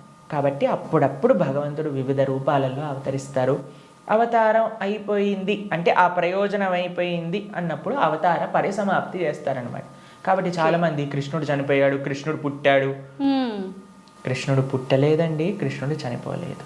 కృష్ణుడు అవతరించారు, కృష్ణుడు అవతార పరిసమాప్తి చేశారు. మనం పుట్టాం, మనం పుట్టంగానే ఊ అని ఏడుస్తూ ఉంటారు. ఏడవకపోయినా సరే, ఎవరైనా ఏడవకపోతే ఏం చేస్తారంటే డాక్టర్ వచ్చి రెండు వేస్తాడనమాట, ఏడవాలి మనం. కానీ కృష్ణుడు పుట్టినప్పుడు తెలుసా అండి, నవ్వుతూ పుట్టాడు.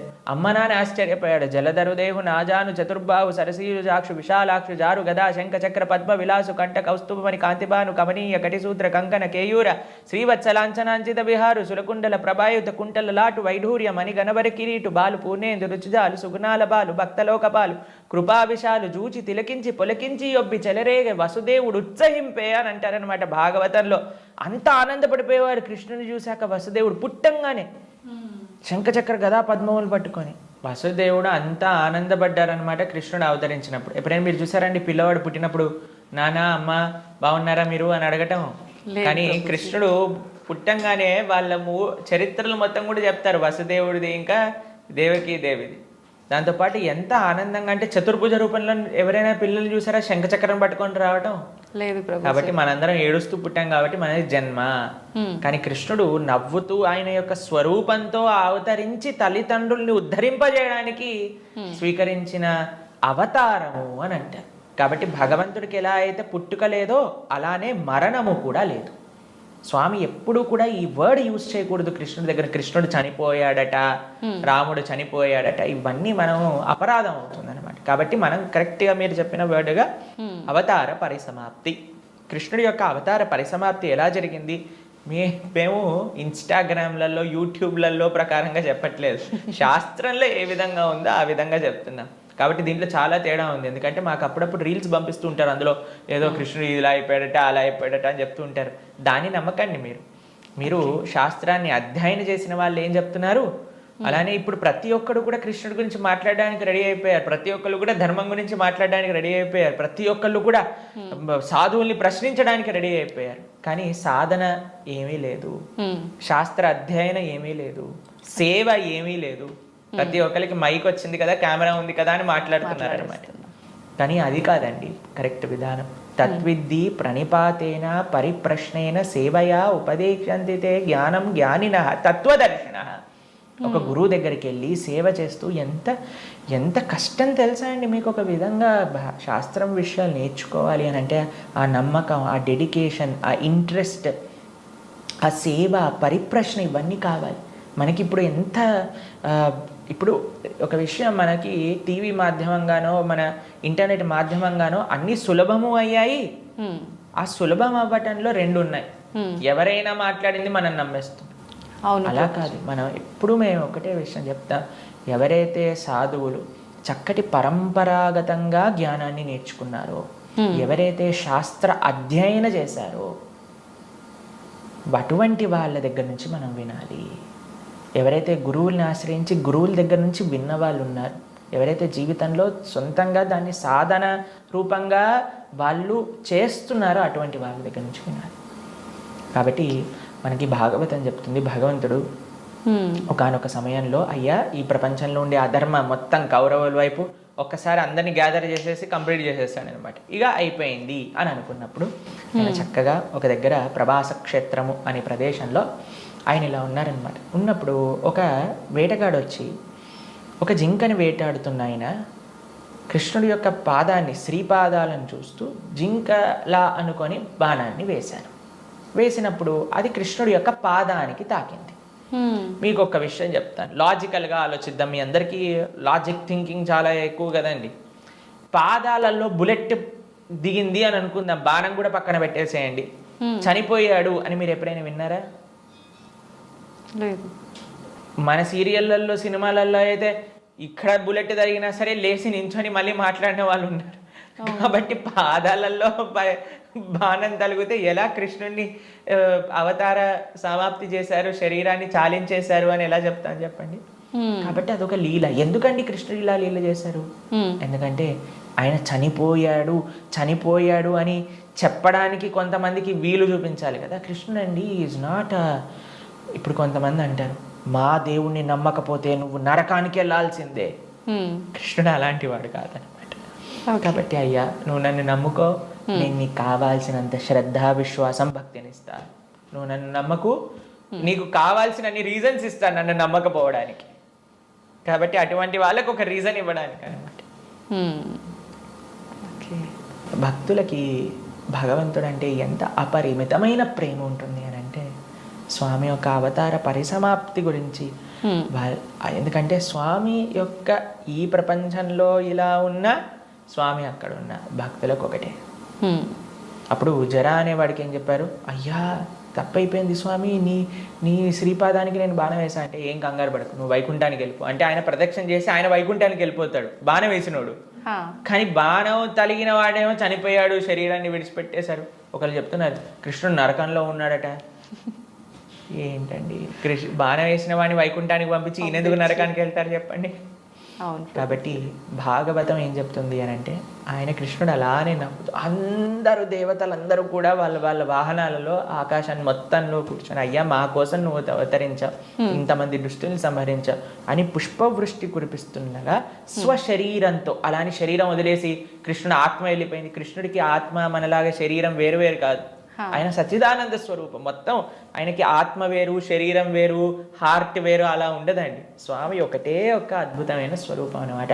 ఆ స్వశరీరంతో ఆయన యొక్క నిత్యధామానికి వెళ్ళిపోయారు, శ్రీ వైకుంఠం గోలోకానికి ఆయన చేరుకున్నారనమాట.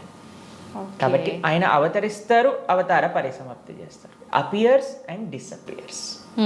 అది భగవతత్వం.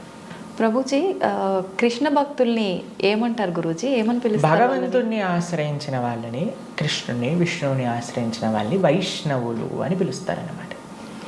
కాబట్టి మనకి చాలా మందికి తెలియదు పాపం. చాలా మంది అడుగుతుంటారు వైష్ణవులు అంటే ఏంటి ప్రభుజీ, ఏదైనా కులమా అని అడుగుతుంటారు. వైష్ణవులు అంటే కులం కాదండి, భగవంతుని విష్ణువుని ఆశ్రయించిన వాళ్ళు వైష్ణవులు.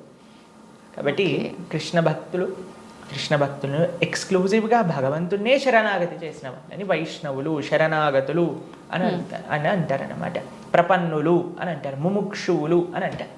కాబట్టి మనం భగవంతుని ఆశ్రయించిన వాళ్ళని వైష్ణవులు, కృష్ణ భక్తులు అని మనం వ్యవహరిస్తూ ఉంటాం అనమాట.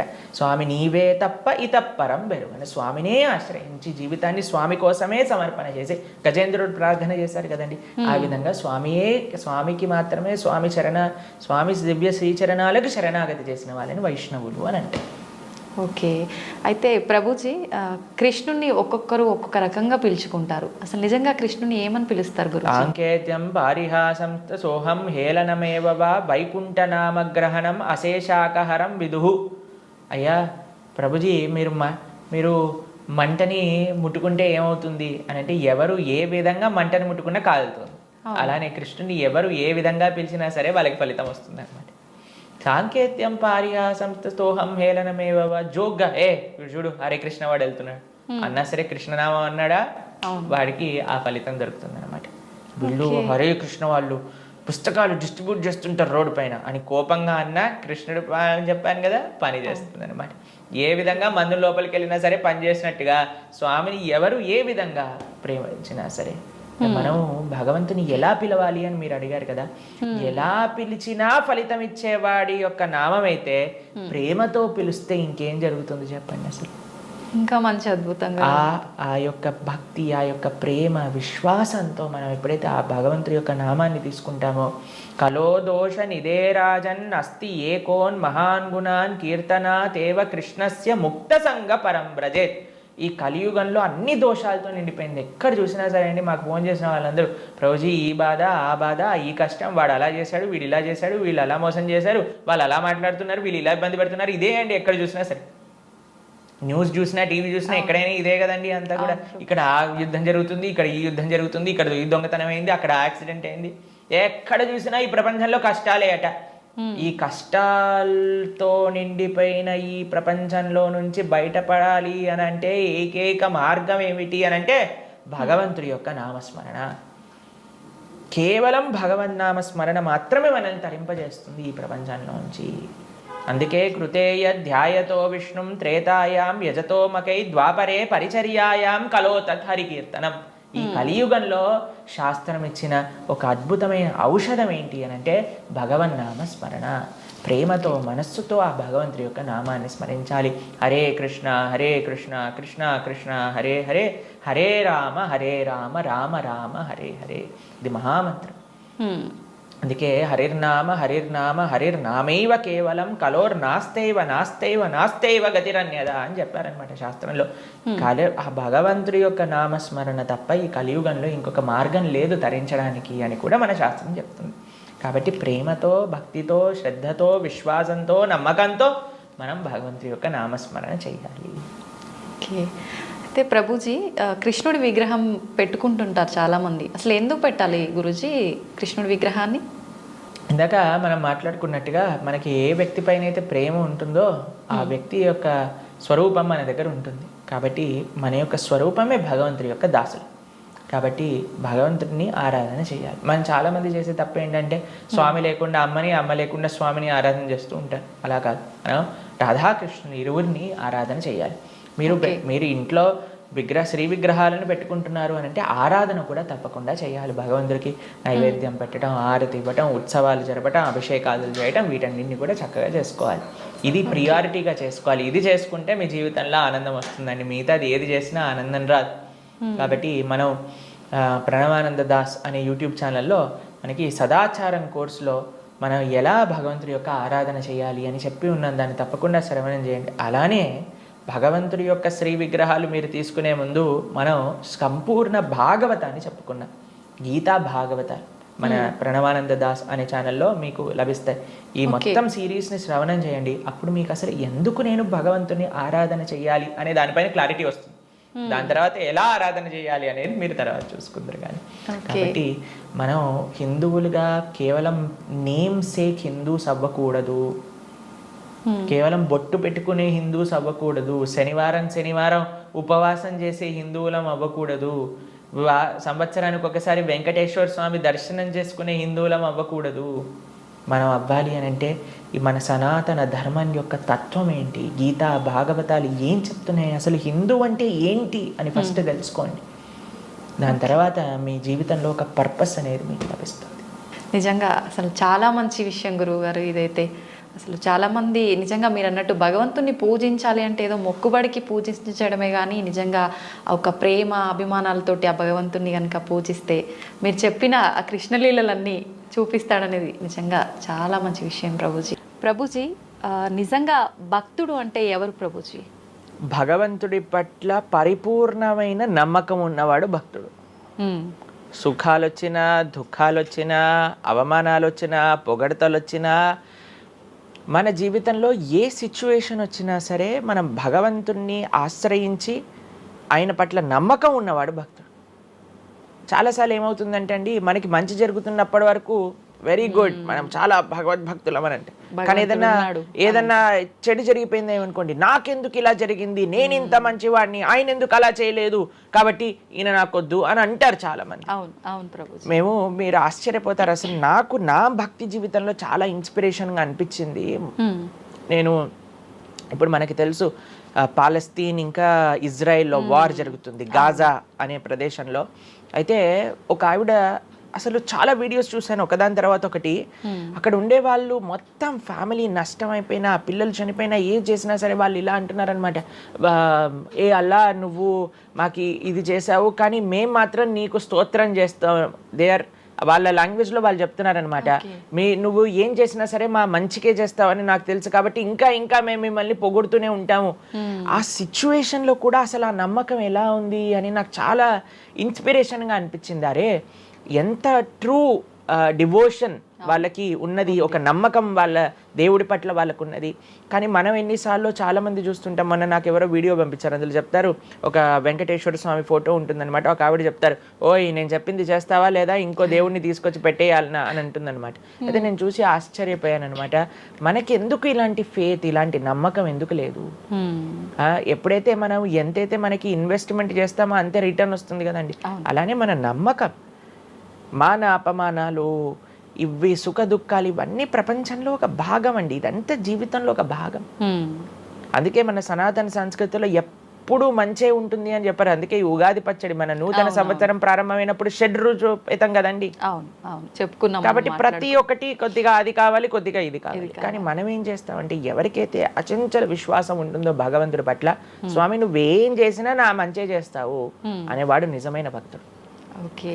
కాబట్టి ఎక్కడి నుంచైనా ఆ విశ్వాసం, ఆ శ్రద్ధ కానీ మనం నేర్చుకోగలిగితే ఇట్ ఈస్ ఎక్స్ట్రీమ్లీ వండర్ఫుల్ అనమాట. ఆ శ్రద్ధ, స్వామి నువ్వు ఏం చేసినా సరే నేను నిన్నే కొలుస్తా, అటువంటి శ్రద్ధ మన దగ్గర ఉండిందండి. మన దగ్గర ఉండింది. మన పూర్వీకులు, రాజులు, మహారాజులు, అసలు మన సంస్కృతి, సిక్కులు ఎవరైతే మనకి వాళ్ళ జీవితాన్ని త్యాగం చేసేసారు వాళ్ళ ధర్మాన్ని కాపాడుకోవడానికి. మనం చూస్తాం. అసలు ఇప్పుడు ఏంటంటే అండి, నాకు అన్నిటికంటే బాధాకరమైన విషయం ఏంటంటే ఈ ప్రజెంట్ డే యూత్ ఉన్నారు కదా, వాళ్ళకి మన దేశ సంస్కృతి గురించి తెలియదు, మన దేశ హిస్టరీ గురించి తెలియదు, మన కల్చర్ గురించి తెలియదు, మన ఆధ్యాత్మికత గురించి తెలియదు. తెలుసుకోవాలి అనే ప్రయత్నం కూడా చేయట్లేదు.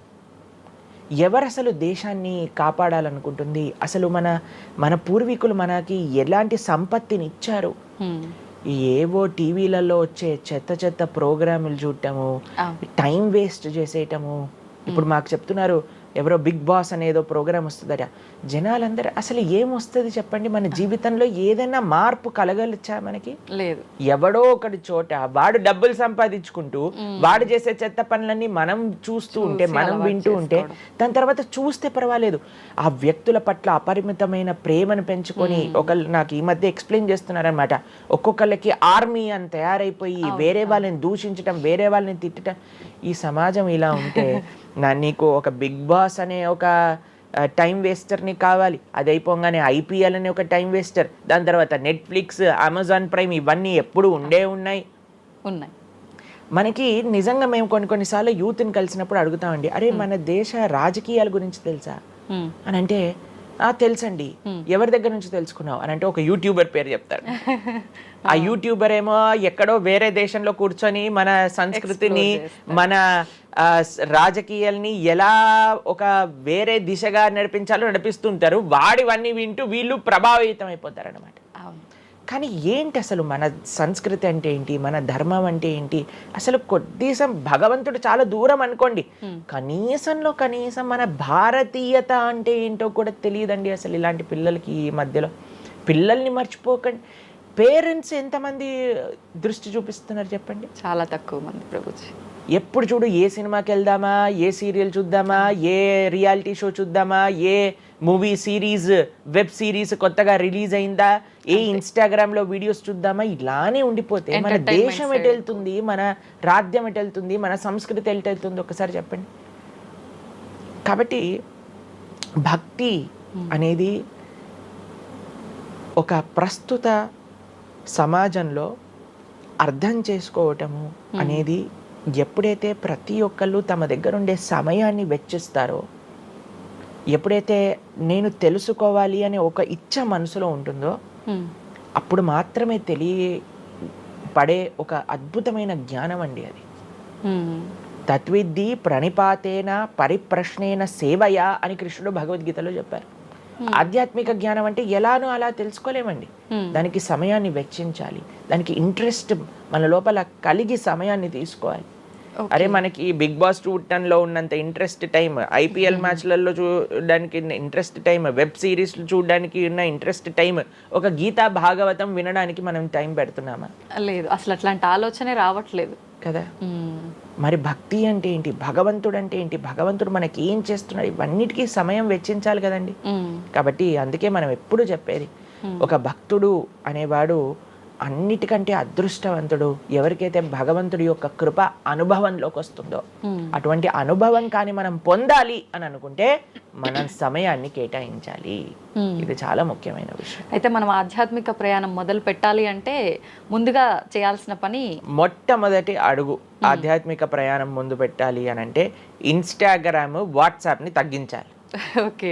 ఇంతకు ముందు ఏకాదశి, ఇప్పుడు రేపు ఏకాదశి ఉపవాసం అంటే నిర్జల ఉపవాసం అని, లేదా ఫలాహార ఉపవాసం అని అలా చెప్తారు. కొన్ని సంవత్సరాలు అయిపోయాక ఉపవాసం అని అంటే కనీసం ఈ రోజైనా ఫోన్ చూడొద్దు అని చెప్పే రోజులు కూడా వస్తాయేమో అనిపిస్తుంది.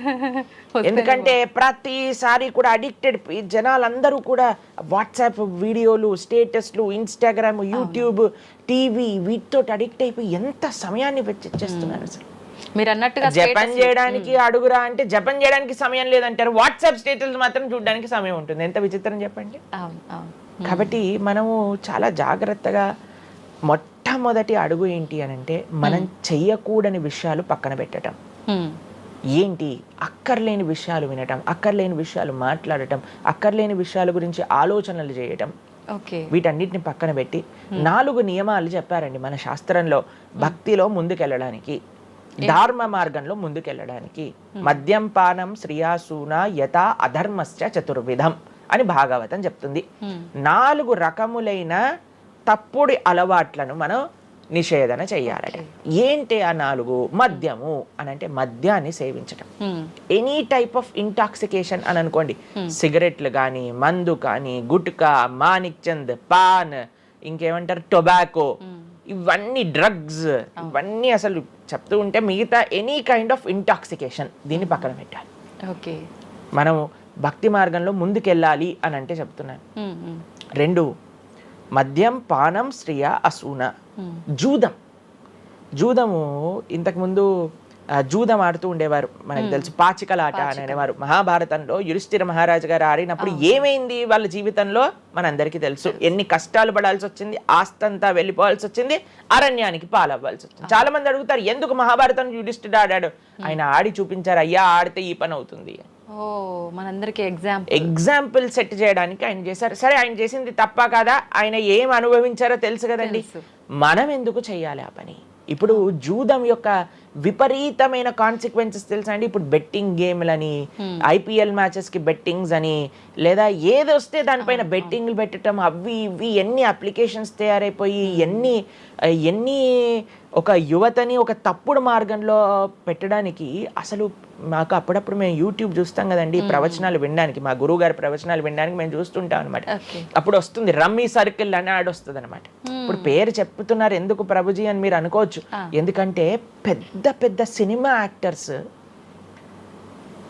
వాళ్ళు ప్రమోట్ చేసేది రమ్మీ సర్కిల్ అని, మానిక్ చంద్ కంపెనీస్ని, గుట్కాలని, తర్వాత ఏవైతే అన్హెల్దీ ప్రోడక్ట్స్ కోక్ ఇలాంటివి ఏవైతే సాఫ్ట్ డ్రింక్స్ కూల్ డ్రింక్స్ ఉంటాయో వాటిని మీరు ఒక్కసారి ఆలోచన చేయండి. వాళ్ళు నిజమైన శ్రేయోభిలాషలా మనకి ఒక్కసారి ఆలోచన చేస్తే మనకు అర్థమవుతుందండి. మొత్తం ఒక దగ్గర ప్రపంచం అంతా ఇవి తప్పు, ఇవి మీకు మంచిది కాదు అని మొత్తుకుంటుంటే మీరు ఎవరైతే మీరు హీరోయిన్ నా రోల్ మోడల్ అని అనుకుంటున్నారో వాడు మీకు నేర్పించేది ఏంటి అని అంటే, నువ్వు ఈ పేకాట ఆడు, నువ్వు గుట్కా తిను, నువ్వు కూల్ డ్రింక్ తాగు, నీ జీవితం ఏమైనా మాకు పర్వాలేదు, మేము ఎక్కడికి వెళ్ళినా నోరు నొప్పొచ్చేటట్టు అరిచి చెప్తున్నా అయ్యా ఇవి మంచిది కాదు, మీరు మంచి మార్గంలో ఉండండి, ఆరోగ్యాన్ని జాగ్రత్తగా పెట్టుకోండి, మనసు జాగ్రత్తగా ఉండండి, ధర్మాన్ని ఆచరణ చేయండి అని మేము చెప్తుంటే, కానీ జనాలకి వీటిలలో ఇంట్రెస్ట్ లేదు. వీళ్ళకి నా రోల్ మోడల్ వాళ్ళు, నా రోల్ మోడల్ ఇది అని ప్రొద్దు నుంచి రాత్రి దాకా ఇన్స్టాగ్రామ్లో చూడటం, వాళ్ళగా మాట్లాడటం, వాళ్ళగా వస్త్రాలు వేసుకోవటం, వాళ్ళలాగా మేము కూడా వాళ్ళలాగా అవ్వాలి అని అనుకుంటే వాళ్ళు ఏం నేర్పిస్తున్నారు మీకు ఒక్కసారి ఆలోచన చేయండి.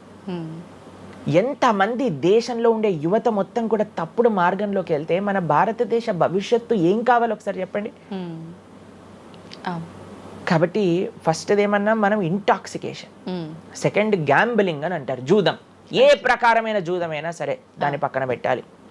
3వది మాంసాహారాన్ని సేవించటం, ప్రాణిహింస చెయ్యకూడదు. భగవద్భక్తి మార్గంలో ముందుకెళ్ళాలి, భగవంతుని తెలుసుకోవాలి అని అంటే మనం లాస్ట్ టైం దీని గురించి మాట్లాడుకున్నాం, మనం ఎక్స్ప్లెయిన్ చేసాం అనమాట క్లియర్గా ఎందుకు మనం మాంసాహారాన్ని స్వీకరించకూడదు అని.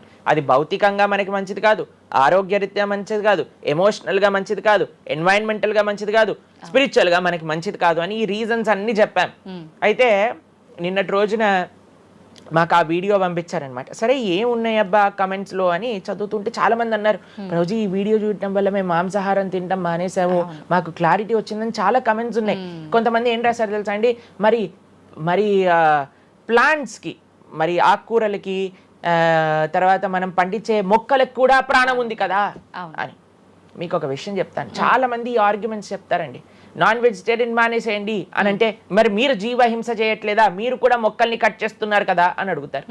ఇప్పుడు దానికి 2-3 విషయాలు మీకు ప్రస్తావన చేస్తాను. ఒకటి, మీరు పాలకూరని, గోంగూరని, తోటకూరని కొయ్యడానికి వెళ్ళినప్పుడు అది గట్టి గట్టిగా అరుస్తూ చంపేయకు నన్ను, ఏదో ఒకటి రక్తం కారటం, అది ఇలా ఇలా గార్లో ఎగరటం, ఇలాంటివి చేస్తుందా అండి? లేదు లేదు. ఎప్పుడైనా మీరు ఆపిల్ పండుని కోయడానికి వెళ్ళినప్పుడు ఆపిల్ పండుని ఇలా అనగానే దాంట్లో నుంచి రక్తం చెట్టులో నుంచి దారాలుగా కారుతుంటుందా అండి? అదేమైనా గట్టి గట్టిగా అరుస్తుంటుందా అని కొంతమంది అంటారు, అది అరుస్తుంది మనకి వినిపించదు. మనకి ఒకసారి అర్థం చేసుకోవాలి, ఒక ప్రాణికి ఒక వెల్ డెవలప్డ్ కాన్షియస్నెస్ ఉన్న వ్యక్తికి లేదా ఒక పర్సనాలిటీకి లేదా ఒక ప్రాణికి లేదా ఒక ప్లాంట్కి ఏంటి వ్యత్యాసము అనేది మనం తెలుసుకోవాలి. దాంతోపాటు ఇంకొక విషయం చెప్తాను, మరి ప్లాంట్స్ని తినచ్చు యానిమల్స్ని తినకూడదు అని ఏంటి ప్రమాణము అనంటే భగవంతుడు మనకి ఈ విషయాన్ని ప్రస్తావన చేశారు. స్వామి మనకి ఈ విషయాన్ని ఉపదేశం చేశారు. అయ్యా, నువ్వు కేవలం శాకాహారాన్ని మాత్రమే తినవచ్చును, సాత్విక ఆహారాన్ని మాత్రమే తినవచ్చును. ఎక్కడ చెప్పాడు భగవంతుడు? పత్రం పుష్పం ఫలం తోయం యోమే భక్త ప్రయశ్చతి. పత్రం పుష్పం ఫలం తోయం. నువ్వు ఫలములను, తర్వాత ఆకులను, నీటిని, పాలను, వీటితో సంబంధించినవి ఏవైనా సరే తయారు చేయొచ్చు, భగవంతుడికి నివేదన చేయొచ్చు, స్వీకరించవచ్చు.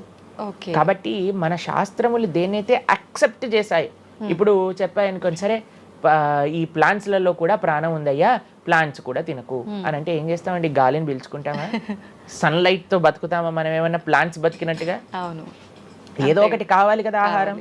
కాబట్టి అన్నిటికంటే లీస్ట్ హింస, అహింస అంటే అన్నిటికంటే లీస్ట్ హింస ఎక్కడ ఉంటుందో అది. కాబట్టి మనకి శాస్త్రం ఆమోదన చేసింది, నువ్వు ఈ ఏవైతే హర్బివోరస్ అని అంటారు చూడండి, ఏవైతే పశుపక్షాదులు కాకుండా ఏవైతే మొక్కలు ఉంటాయో, ఏవైతే ధాన్యం ఉంటుందో, ఏదైతే ఫలములు ఉంటుందో దాన్ని స్వీకరించు అని. తర్వాత రెండో ఆర్గ్యుమెంట్ ఏం చేస్తారు తెలుసా అండి? నాన్ వెజిటేరియన్ అనగానే మనం కానీ తినకపోతే వాటి పాపులేషన్ మొత్తం పెరిగిపోయి పెరిగిపోయి పెరిగిపోయి పెరిగిపోయి మనల్ని చంపేస్తుంది. అయ్యా, నువ్వొక్కడు మారటం చేత ఏమీ అవ్వదు. అవును, మొత్తం మారిపోదు. ప్రపంచం ఎలా వెళ్తుందో కొంతమంది మూర్ఖులు ఉంటారు, ఎంత చెప్పినా మారని వాళ్ళు వాళ్ళ పని చేసుకొని ఇవ్వండి అంతే. భగవంతుడు బ్యాలెన్స్ ని తయారు చేశారండి. ఆ భగవంతుడు ఆ బ్యాలెన్స్ ని క్రియేట్ చేస్తారు. నువ్వు ఆ ధర్మాన్ని ఆచరించకుండా ఉండు. కాబట్టి 3 చూసాం ఏంటి? మద్యం, పానం, శ్రియ, సూన. ఒకటి intoxication, gambling, meet eating. Last Prabhuji ఒక చిన్న డౌట్, ఇప్పుడు మాంసాహారం తినొద్దు మన శాస్త్రంలో ఎక్కడ తినమని చెప్పలేదు అని అన్నారు కదా, మరి గ్రామ దేవతలకి కోళ్ళు, మేకలు ఇలాంటివన్నీ బలిస్తుంటారు కదా, మరి అది ఎక్కడ ఉంది అసలు? మీరు అమ్మవారిని జగన్మాత అని పిలుస్తారు తెలుసా? మీరు ఎప్పుడైనా అంటారా? అమ్మ అంటారు, అంతేనా? ఒక తల్లికి, ఒక తల్లి తనంలో మీరు కూడా మదర్ కదండి, మీ పిల్లలకి ఏదైనా ఒక చిన్న బాధ కలిగితే మీరు ఓర్చుకోగలుగుతారా చెప్పండి? లేదు. అస్సలంటే అసలు అలాంటి ప్రస్తావనే తేయకూడదు ప్రభుజీ అని అంటారు. అవును, అంతేనా కదా? మరి జగన్మాత అని మనం అంటున్నప్పుడు ఆ జగత్తుకి తల్లి, జగత్తు మొత్తం అని అంటే ఆ పక్షి, ఆ ప్రాణి కూడా అదే జగత్తులో పుట్టిందే కదా. అంటే ఆ ప్రాణికి కూడా ఆవిడే కదా తల్లి. ఆ తల్లి ముందు మనం ఇలాంటి పనులు చేస్తే అమ్మకి నచ్చుతుందా, నచ్చదా చెప్పండి? నచ్చదు. కాబట్టి ఇవన్నీ ఎక్కడొచ్చాయి అని అంటే మధ్యలో ఎక్కడో ఒక చోట కొన్ని తప్పుడు ఆచరణలన్నీ కూడా మన లోపలికి దూసుకొచ్చేసాయి అన్నమాట. కానీ బలి అనేది ఎప్పుడు ఇవ్వకూడదు. సాత్వికమైన ఆరాధన అన్నిటికంటే శ్రేష్టమైన ఆరాధన. ఈ బలులు ఇవ్వటం వీటన్నిటిని తామసిక ఆరాధన అని అంటారు. కాబట్టి మనము ఎంతైతే మీరు బలి అంటే ఏంటో తెలుసా అండి? ఏదో ఒకటి సమర్పణ చేయటము. సమర్పణ చేయటాన్ని, దాంట్లో ప్రాణిని సమర్పణ చేయటం కంటే మనకుండే అహంకారాన్ని సమర్పణ చేస్తే అమ్మవారు ఇంకా ఆనందిస్తారు. మన దగ్గర ఉండే దంభాన్ని సమర్పణ చేసేస్తే, బలిచ్చేస్తే ఇంకా ఆనందంగా ఉంటారు. దంభము అని అంటే గర్వం. అహంకారము, దంభము, ఈ రెండిట్లో వ్యత్యాసం ఏంటో తెలుసా అండి? గర్వము అని అంటే మనం చేసిన దానికి మనం గర్వపడటం అనమాట. నేనే చేశాను, నా అంతటి వాడు లేడు. దంభము అంటే చెయ్యని దానికి కూడా గర్వపడడం. కాబట్టి మనకుండే అభిమానాన్ని, మనకుండే ఆ లోభాన్ని, వీటన్నిటిని అమ్మవారికి సమర్పణ చేయండి, ఇంకా మంచి, ఇంకా ఆనందిస్తారు. అందుకే మనం తల నీలాలు ఇస్తాం. చాలా మందికి తెలియదు అసలు దేవుడు ఏం చేసుకుంటాడండి మన జుట్టుని, డాండ్రఫ్ తోటి ఉన్న జుట్టుని. దేవుడికి ఎందుకు సమర్పణ చేయాలి మనం తల నీలాలు అని అంటే, అయ్యా నేను జుట్టు ఉంటే ఎప్పుడు కూడా ఇలా ఇలా ఇలా హెయిర్ స్టైలింగ్ చేసుకుంటూ నేనేదో చాలా హ్యాండ్సమ్ మ్యాన్, చాలా హ్యాండ్సమ్ ఉమెన్ అనుకుంటూ ఉంటారు కదా అందరు కూడా. అయ్యా, నా యొక్క ఆ సెల్ఫ్ కాన్షియస్నెస్ని సమర్పణ చేస్తున్నా నీ దగ్గర. మనం గుడికి వెళ్ళి కొబ్బరికాయ కొడతాం. కొబ్బరికాయ ఎందుకు కొడతామండి? మనం కూడా అలాంటి హార్టెడ్ వ్యక్తులం అనమాట. మనకు కూడా ఆ గర్వంతో మనం కూడా అంత పైనుండే షెల్ ఉంటుంది కదా, ఎంత హార్డ్గా ఉంటుంది. కానీ ఎప్పుడైతే అది పలగొట్టేస్తామో అప్పుడు లోపల మంచి తీయటి నీరు మనకి దొరుకుతుంది. కొబ్బరి ఎంత స్వీట్గా ఉంటుంది, అది మనకు కలుగుతుంది. మన హృదయంలో ఆ సున్నితమైన భావాలు ఉన్నాయి, కానీ మనకుండే అజ్ఞానము, మనకుండే అహంకారం, మనకుండే అవిద్య దాన్ని ఆపేస్తుంది. అందుకే భగవంతుడి ముందు, స్వామి నీ ముందు నా అహంకారాన్ని సమర్పణ చేస్తున్నా అనే భావనతో మనం కొబ్బరికాయ కొట్టాలి. అంతేగాని కొబ్బరికాయ తీసుకెళ్ళి కొట్టేసి నేను ఈరోజు 108 కొబ్బరికాయలు కొట్టాను దేవుడి దగ్గర అనే అహంకారం వచ్చింది అనుకోండి, కొబ్బరికాయ కొట్టడమే వేస్ట్, ఫలితం లేదు. కాబట్టి మనందరం అర్థం చేసుకోవాలి అసలు ఏంటి భావన. బలి అని అంటే ప్రాణి బలి కాదయ్యా, నీ దగ్గర ఉండే చెడు గుణాలను బలి. కాబట్టి ఈ 3 విషయాలు అయిపోయి 4వ విషయం ఏదైతే మనం చేయకూడదో, ఇలిసిట్ సెక్స్ అని అంటారు, వ్యభిచారము అని అంటే పురుషులు స్త్రీలు పురుషులు. నిన్నే ఒకళ్ళు చెప్తున్నారు, ఒక టీవీలో ఒక న్యూస్ వచ్చిందట, వన్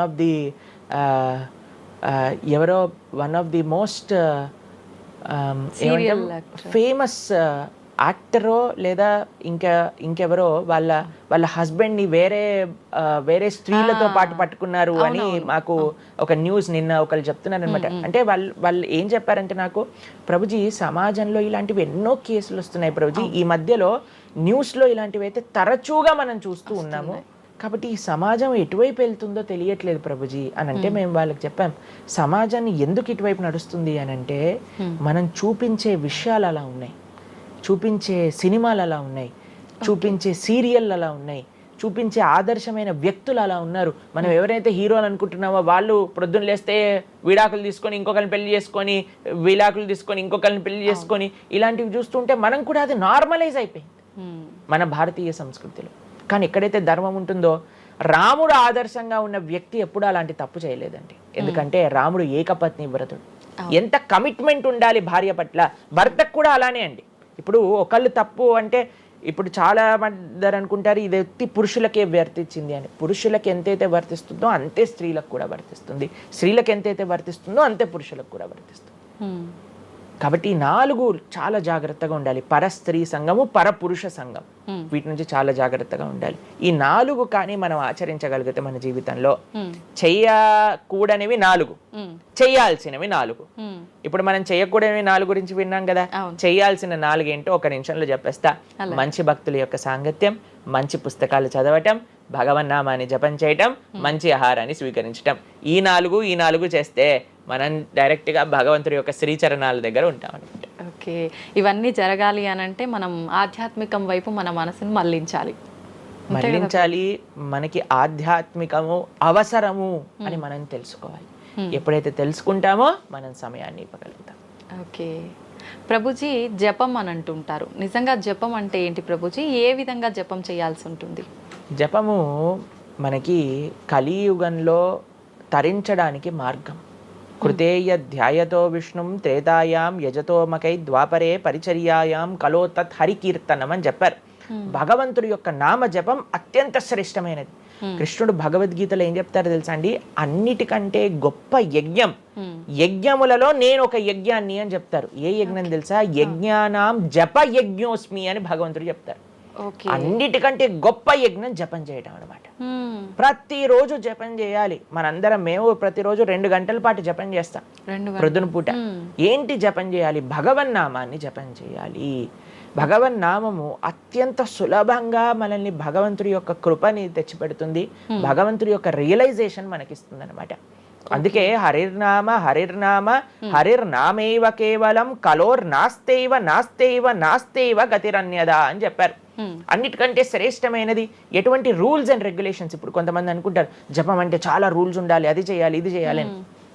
ఏం లేదు, చక్కగా శుచిగా ఉండండి, శుభ్రంగా ఉండండి, భగవంతుడి ముందు దీపం పెట్టండి, కూర్చోండి, ఒక జపమాల పట్టుకోండి. హరే కృష్ణ కృష్ణ కృష్ణ హరే హరే, హరే రామ రామ రామ హరే హరే. సింపుల్ మంత్రం, ఎవరైనా చేయొచ్చు, ఎటువంటి కాంప్లికేషన్స్ లేదు. ఏ స్థితిలో ఏ అవస్థలో ఉన్న వాళ్ళైనా సరే చక్కగా జపం చేయొచ్చు. ఎటువంటి నియమాలు లేదు. ఎప్పుడైనా సరే చక్కగా భగవన్ నామానికి నియమం లేదు, మంత్రాలకి నియమాలు ఉన్నాయి. కానీ ఇది భగవన్ నామం. ఇటువంటి నామాన్ని కానీ మనం హరినామం అని అంటారు దీన్ని. ఈ హరినామాన్ని కానీ చక్కగా జపం చేయగలిగితే మనకి బ్రహ్మాండమైన ఫలితాలు, ఆ భగవంతుడి యొక్క కృప మనం ఎక్స్పీరియన్స్ చేయగలుగుతాం మన జీవితంలో. ఇప్పుడు మీరు చూడండి, నోట్లు ఎప్పుడైనా మనం లెక్క పెట్టామనుకోండి, ఎలా లెక్క పెడతారో తెలుసా? ఇలా ఇలా 1 2 3 4 5 6 7 8 9 10 అని లెక్క పెడతారు, అంతేనా? ఏదైతే నోట్లు లెక్క పెట్టేటప్పుడు ఎప్పుడు మనం బయటికి లెక్క పెడతాం, ఎందుకంటే ఇది ఎప్పుడు బయటికి వెళ్ళేదే. కానీ జపం చేసినప్పుడు ఎలా లెక్క పెడతారో తెలుసా అండి? మీరు జపం చేస్తుంటే హరే కృష్ణ కృష్ణ కృష్ణ హరే హరే, హరే రామ రామ రామ హరే హరే అని లోపలికి అంటాం మాలని. నోటిని బయటికి అంటాం, జపాన్ని లోపలికి అంటాం లెక్క పెట్టేటప్పుడు. ఎందుకంటే ఇది ఎప్పుడు మనతో పాటు వచ్చేది ధనం, ఇది వెళ్ళిపోయే ధనం. కాబట్టి శాశ్వతంగా మన లోపలతో వచ్చే ధనం, జన్మ జన్మాంతరాలకు కూడా మనల్ని ఉద్ధరింపజేసే ధనం ఏదన్నా ఉంటే అది భగవన్నామ జపం. నిజంగా ఎంత మంచి మాట ప్రభుజీ. అసలు ఈ లాజిక్ అర్థమే కాలేదు ఎప్పుడు మాకు. మీరు చెప్పేదాకా ఇంత లాజిక్ ఉంది అని అనిపించలే. చాలా మంచి మాట ప్రభుజీ. మంచిగా చెప్పాం. ప్రతి ఒక్కళ్ళు చిన్న పిల్లల నుంచి, మా దాంట్లో మా గ్రూప్ లో మీరు చూస్తే చిన్న చిన్న పిల్లల నుంచి వృద్ధుల వరకు అందరు జపం చేస్తారు. అంతెందుకండి, మీరు చూస్తారు హరే కృష్ణ భక్తులు దేశ విదేశాల నుంచి ఉన్న వాళ్ళందరూ జపమాల పట్టుకొని జపం చేసే వాళ్ళని మనం చూడట్లేదు. కాబట్టి మనకి ఎందుకు జపం రాదు? టైం వస్తుంది, టైం ఉంది. ఎక్కడెక్కడ టైం వేస్ట్ చేస్తున్నామో తెలుసుకుంటే ఎక్కడ దాన్ని యూటిలైజ్ చేయాలో తెలుస్తుంది. సమయంతో పనుందా ప్రభుజీ? ఏ సమయంలో అయినా ఏ సమయంలో అయినా చేసుకోవచ్చు, కానీ ప్రొద్దున పూట చేస్తే అత్యంత శ్రేష్టమైన. ప్రొద్దున పూట మనం త్వరగా లేసి, త్వరగా స్నానం చేసి, త్వరగా జపం చేసుకోగలిగితే ఆ రోజంతా బ్రహ్మాండంగా ఉంటుంది. ధ్యానం కూడా చేస్తుంటారు చాలా మంది. జపానికి ధ్యానానికి వ్యత్యాసం ఏంటి? మనము భగవన్నామ మంత్రాన్ని, నామాన్ని జపం చేస్తూ భగవంతుడి గురించి ధ్యానం చేయాలి. ఓకే. ఇప్పుడు జస్ట్ ధ్యానం, చాలా మంది మాకు కంప్లైంట్ చేస్తుంది, ఇప్పుడు ధ్యానం చేస్తే మనసు నిలకడగా ఉండట్లేదు, మనసు ఎక్కడికి వెళ్ళిపోతుంది, అక్కర్లేని ఆలోచనలు వస్తున్నాయి. ఇప్పుడు చూడండి, పిల్లవాడు అటు ఇటు ఇటు అటు కదులుతున్నాడు అనుకోండి, ఇంట్లో ఏయ్ అనగానే అయిపోతారు. అలా మన మనసు కూడా అటు ఇటు ఇటు అటు కదులుతూ ఉంటుంది. కానీ ఎప్పుడైతే మనం మంత్రంతో ధ్యానం చేస్తామో అప్పుడు మనసు ఇలా వెళ్ళిపోయింది అనుకోండి పక్కకి, హరే కృష్ణ అనగానే ఆ మనసు వచ్చేస్తుంది, వామ్మో వీడు కాన్షియస్గా ఉండండి నేను అటు ఇటు వెళ్తుంటే. కాబట్టి మనసు కూడా మనం ఆ నామం పట్ల మనం ధ్యానం చేయొచ్చు. ఎప్పుడైతే మనం నామాన్ని మంచిగా జపం చేస్తామో ఆ నామంలోంచే భగవంతుడి యొక్క రూపం, గుణం, లీల అవన్నీ కూడా ప్రకాశితం అవుతాయి. కానీ ఫస్ట్ మనం ధ్యానం నామం పైన పెట్టాలి. మన ఉచ్చారణ కరెక్ట్గా ఉందా, మనం చక్కగా ఆ నామాన్ని వింటున్నామా, దీనిపైన ధ్యాస ఉండాలన్నమాట. నిజంగా చాలా మంది ధ్యానం చేసేటప్పుడు ఆ ఏకాగ్రత అనేది రావట్లేదు, ఎన్నిసార్లు ప్రయత్నించినా అంటుంటారు కదా ప్రభుజీ. ఏం చేయాలంటారు ఆ ఏకాగ్రత రావాలంటే? ప్రాక్టీస్ చేయాలి. అభ్యాసేనతు కౌంతేయ, అభ్యాసం చేయాలి. ఇదేదో చాలా మంది ఏం చేస్తారు తెలుసా అండి, ప్రభుజీ నేను 3 రోజుల నుంచి జపం చేస్తున్నా కానీ నాకు ఆ రుచి కలగట్లేదు. అయ్యా 300 కోట్ల జన్మలు తీసుకున్నాం మనము, ఆ జన్మాంతరాల్లో ఉండే వాసనలు ఉన్నాయి కదా, కొద్దిగైనా మనం సమయం ఇవ్వాలి భగవంతుడి యొక్క నామం. ఇప్పుడు మురికి పట్టిన ఒక క్లాత్ ఉందనుకోండి, ఇంకులో ముంచేసిన క్లాత్ ఉందనుకోండి, దాన్ని ఇచ్చాను అనుకోండి, ఇప్పుడు ఒక్క ఉతుకుల్లో పోతుందా ఇంకంతా? ఒక ఉతుకు తర్వాత ఇంకో ఉతుకు తర్వాత ఇంకో కొద్దిగా వెళ్తూ ఉంటుంది. కొన్నిసార్లు మనకి ఫస్ట్ 3-4 వాషెస్లో తెలియదు అసలు పోయిందా లేదా. పోతుంది కానీ మనకు అంత ఎవిడెంట్గా కనిపించదు. కానీ 10, 15, 20, 30 సార్లు అయ్యాక తెలుస్తుంది. 100 సార్లు అయ్యాక మళ్ళీ మనకి తెల్లగా ఆ క్లాత్ బయటికి వచ్చేస్తుంది. అలానే మనం కూడా ప్రయత్నం చేస్తూ ఉండాలి. ఇన్ని జన్మలు మనం మాయకి ఇచ్చేసి ఒక జన్మలో 3 రోజులు మనం భగవన్నామాన్ని జపం చేసి ఇప్పుడు నాకేం కలగలేదు అని అంటే ఎలా చెప్పండి? ఆ నిష్ఠ, సిన్సియారిటీ ఇవ్వాలి టైం మనకి. ఎలాగైతే మీరు టైం దీనికి ఇచ్చారో అలానే టైం భగవంతుడు కూడా ఇవ్వాలి. తప్పకుండా ఆ ప్రాసెస్లో తప్పలేదు. మన సిన్సియారిటీ ఎంత సిన్సియర్గా మనం చేస్తే అంత తొందరగా మనకు కృప అనేది లభిస్తుంది. ఓకే ప్రభుజీ, పునర్జన్మలు అని అంటుంటారు. పునర్జన్మలు ఉంటాయా? ఇందాక మీరు చెప్పినట్టు ఎన్నో జన్మల వాసనలు మనకి జన్మలో కూడా అవి ఉంటాయి అని చెప్పన్నారు కదా, ఆ వాసనలకు సంబంధించిన ఆ లైఫ్ని మళ్ళీ ఈ జన్మలో మనం అనుభవిస్తామా? తప్పకుండా. మీరు అంతెందుకండి, మీరే ఎన్నోసార్లు మీ జీవితంలో కొంతమందిని కలిసి ఉంటారు, వాళ్ళు చెప్తారు ఇది ఈ జన్మలోంచి కాదు, పక్కా వీడి పోయిన జన్మలోదే ఈ లక్షణం. ఎందుకంటే చాలా మంది అంటారు మా ఇంట్లో ఎవరండి ఇలా ఉండరండి కానీ వీడికొక్కటే ఈ గుణం వచ్చింది అని అంటూ ఉంటారు. మనం చాలాసార్లు చూస్తాం చిన్న పిల్లలకి వాళ్ళకి మనకు నేర్పించకుండానే ఒక టాలెంట్ వచ్చేస్తుంది. వాళ్ళు ఆ విధంగా నేను మొన్న బృందావనం వెళ్ళినప్పుడు మేము చూసాం, అక్కడ చిన్న పిల్లవాడండి, నాకు తెలిసి 3-4 సంవత్సరాలు ఉంటాయి, 250 కంటే ఎక్కువ ట్యూన్లలో హరే కృష్ణ మంత్రాన్ని పాడుతున్నాడు ఆయన. వాళ్ళ పేరెంట్స్ని అడిగాం, అయ్యా ఎలా నొచ్చింది ప్రభుజీ, మేమేం తెలియదు ప్రభుజీ, చిన్నప్పటి నుంచి హార్మోనియం దగ్గరికి వెళ్ళి టిక్ టిక్ టిక్ టిక్ అనేవాడు, వాడే పాడుతున్నాడు, వాడికి మొత్తం హార్మోనియం ఎవ్వరు నేర్పించలేదు, వాడే పాడుతున్నాడు అని. అలా ఎన్నో, మీరు డాక్టర్ ఐన్ స్టీవెన్సన్, మీరందరూ ఇంటర్నెట్ ఉంది కదా, మీ అందరికి ఫోన్లు ఉన్నాయి కదా, డాక్టర్ ఐన్ స్టీవెన్సన్ అని నొక్కండి. 2500 కంటే ఎక్కువ కేసుల పైన ఆయన రీసెర్చ్ చేశారు. రీఇన్కార్నేషన్, పునర్జన్మ కలిగిన కేసెస్లో అనమాట. కాబట్టి మీరు జస్ట్ రీఇన్కార్నేషన్ కేసెస్ అని మీరు యూట్యూబ్లో టైప్ చేస్తే ఎన్నో వస్తాయి మీకు. కాబట్టి పునర్జన్మ ఉన్నది, పునర్జన్మ సిద్ధాంతాన్ని ప్రస్తావన చేసి వాటిని నమ్మకం ఉన్న వాళ్ళే సనాతన ధర్మానికి సంబంధించిన వాళ్ళు అనమాట. కాబట్టి ఏది కూడా మనకి స్పాంటేనియస్గా రాదు, అంతా కూడా కర్మ, whatever we do that comes around అనమాట. కాబట్టి ఈ పునర్జన్మ సిద్ధాంతం అనేది తప్పకుండా ఉన్నది, పునర్జన్మ ఉంటుంది, జన్మాంతరాల వాసనలు అనేవి ఉంటాయి. ఎప్పుడైతే మనం ఆధ్యాత్మిక సాధన, ఎప్పుడైతే మనం భగవద్భక్తి చేస్తామో ఆ వాసనలన్నీ కూడా తొలగిపోతాయి, మనం చక్కగా మంచి ధార్మికమైన వ్యక్తిలా మనం మళ్ళీ మారచ్చు అనమాట. ప్రభుజీ, పునర్జన్మ ఉంటుంది అని అనుకున్నాం మనం. అయితే పునర్జన్మ అంటే అంతకుముందు జన్మకు సంబంధించిన పాపం పుణ్యం ప్రతి ఒక్క దాని ప్రభావం ఈ జన్మలో ఉంటుందంటారా ప్రభుజీ? తప్పకుండా. చాలా మంది అంటారు, ప్రభుజీ వాళ్ళు ఇంత పిచ్చి వాళ్ళు కానీ ఇంత ఆనందం ఎందుకు వస్తుంది అని అంటే, వాళ్ళు గత జన్మలో చేసిన పుణ్యం ఇప్పుడు వాళ్ళకి వస్తుంది, ఈ జన్మలో చేసే పాపం మళ్ళీ వస్తుంది. ఎవరు కూడా ఎస్కేప్ అవ్వలేరండి. ఇప్పుడు మీరు అనుకుంటున్నారు మనం బాధపడుతున్నాం, గత జన్మలో చేసిన పాపాన్ని ఇప్పుడు మనం అనుభవిస్తున్నాం, ఇప్పుడు మేము మంచి వాళ్ళం ప్రభుజీ, మీకు కూడా వస్తుంది ఆ ఛాన్స్. కాబట్టి ఈ కర్మ సిస్టమ్ ఏదైతే భగవంతుడు ఇది చేశారో దాని నుంచి ఎవ్వరు ఎస్కేప్ కాలేరు. ఆయన సిస్టమ్ చాలా పక్కా. ఇక్కడ ఉండే మనం అప్పుడప్పుడు ట్రాఫిక్ సిగ్నల్ ని దాటేసి ట్రాఫిక్ పోలీస్ నుంచి ఎస్కేప్ అవ్వచ్చు, కానీ భగవంతుడి యొక్క రేడార్ నుంచి ఎస్కేప్ అవ్వలేదన్నమాట. ఎందుకంటే ఆయన హృదయంలో ఉండే కదా అన్ని నోట్ డౌన్ చేసుకునేది. కాబట్టి తప్పకుండా గత జన్మ పుణ్యము, గత జన్మ పాప ఫలితాలు ఈ జన్మలో అనుభవించాల్సిందే. చాలా మంది మమ్మల్ని అడుగుతారు, ప్రభుజీ నరకానికి తీసుకెళ్తారు కదా, ఆ నరకానికి తీసుకెళ్తారు, మరి నరకంలోనే అంత అయిపోగొడితే మళ్ళీ ఈ జన్మలో ఇవ్వటం ఎందుకు? ఇన్స్టాల్మెంట్లో వస్తాయి, ఈఎంఐస్ కింద కట్టాల్సి వస్తుంది అనమాట మన ఫలితాన్ని. కొద్దిగా నరకంలో, కొద్దిగా ఈ జన్మలో, మళ్ళీ వచ్చే జన్మ. ఒకటేసారి ఆ యొక్క ఫలితాన్ని కానీ ఇచ్చేస్తే మనం తట్టుకోలేము. కాబట్టి భగవంతుడి యొక్క కృప నిజంగా చెప్పాలంటే ఇన్స్టాల్మెంట్స్ లో వచ్చేది. ఇప్పుడు చూడండి, ఒకసారి 10 కోట్లు కట్టాలి అంటే అది ఈజీయా, లేదా ఇన్స్టాల్మెంట్ లో కట్టాలంటే ఈజీయా? అందుకే కదండి అందరు ఈఎంఐలు కావాలండి. అలానే పుణ్యం, అలానే పాపం కూడా. కొద్దిగా స్వర్గంలో అనుభవించు, కొద్దిగా ఇప్పుడు అనుభవించు, మళ్ళీ నెక్స్ట్ జన్మలో అనుభవించు. అది తప్పదు, ప్రతి ఒక్కళ్ళు అనుభవించాల్సిందే. లేకపోతే చెప్పండి, అసలు ఈ జన్మలో ఎందుకు కొంతమంది కష్టాలు అనుభవిస్తున్నారు? కొంతమందికి పుట్టుక నుంచే కష్టం వస్తుంది, కొంతమంది కొన్ని డిఫెక్ట్స్ తో పుడతారు. ఎందుకు? If God is equal to everybody, then why did God create different people differently అని అంటే, భగవంతుడు తయారు చేయలే, భగవంతుడు ఇనిషియేట్ చేశారు ఆ సిస్టమ్ని. దాంట్లో మనం ఏ విధంగా చేస్తే ఆ కర్మ ద్వారా అలా మనం పుట్టవలసి వస్తుంది. కానీ మనము పాస్ట్ గురించి చింత, ఏయో ఎన్ని పాపాలు చేశానో నాకు ఇది వస్తుంది, దీని గురించి చింత చేయకండి. అయ్యా నేను ఫ్యూచర్లో ఇది చేసి నేను ఇలా చేయబోతుంది, దాని గురించి ఇప్పుడు నీ దగ్గర సమయం ఉంటే నువ్వు ఇప్పుడు ధర్మాచరణ చెయ్యి, ఇప్పుడు భగవంతుడిని ఆశ్రయించు, ఇప్పుడు ధార్మికంగా ఉండు. భగవంతుడు దీన్ని రెండింటినీ తీసేస్తారా, ఆయన యొక్క లోకానికి మనం వెళ్ళవచ్చు. కాబట్టి భగవంతుడు అదే చెప్పారు, సర్వధర్మాన్ పరిత్యజ్య మామేకం శరణం వ్రజ అహం త్వాం సర్వ పాపేభ్యో మోక్షయిష్యామి మా శుచ. ఇది భగవంతుడు ఇచ్చిన ఒక ఆశ్వాసన భగవద్గీతలో. అన్నిటినీ వదిలిపెట్టేసాయి, అన్ని రకాల చెడు వస్తువుల్ని, అన్ని రకాల మంచి, నువ్వు నాకు శరణు వేరు, నేను నీ పాప పుణ్యాలు మొత్తం తీసేస్తాను. యద్గత్వా న నివర్ధంతే తద్ధామ పరమం మమ.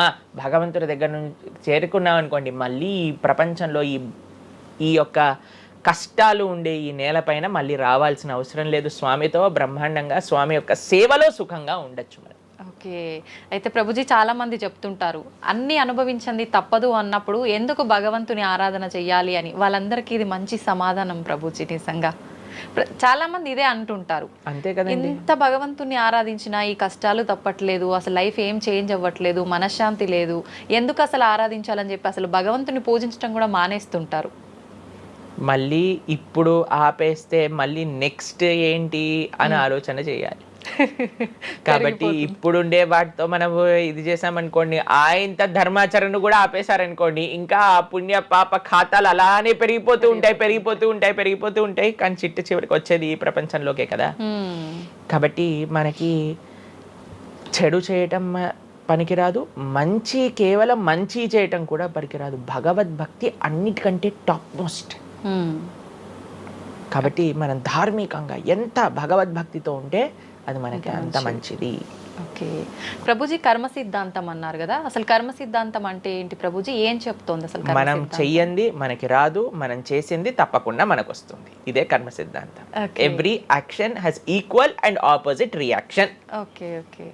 ఇలా అయితే ఈ లా ఉందో అదే కర్మ సిద్ధాంతం. అంటే నువ్వు చేసింది ఏదైనా సరే ఆ యొక్క ఫలితం నుంచి తప్పించుకోలేవు.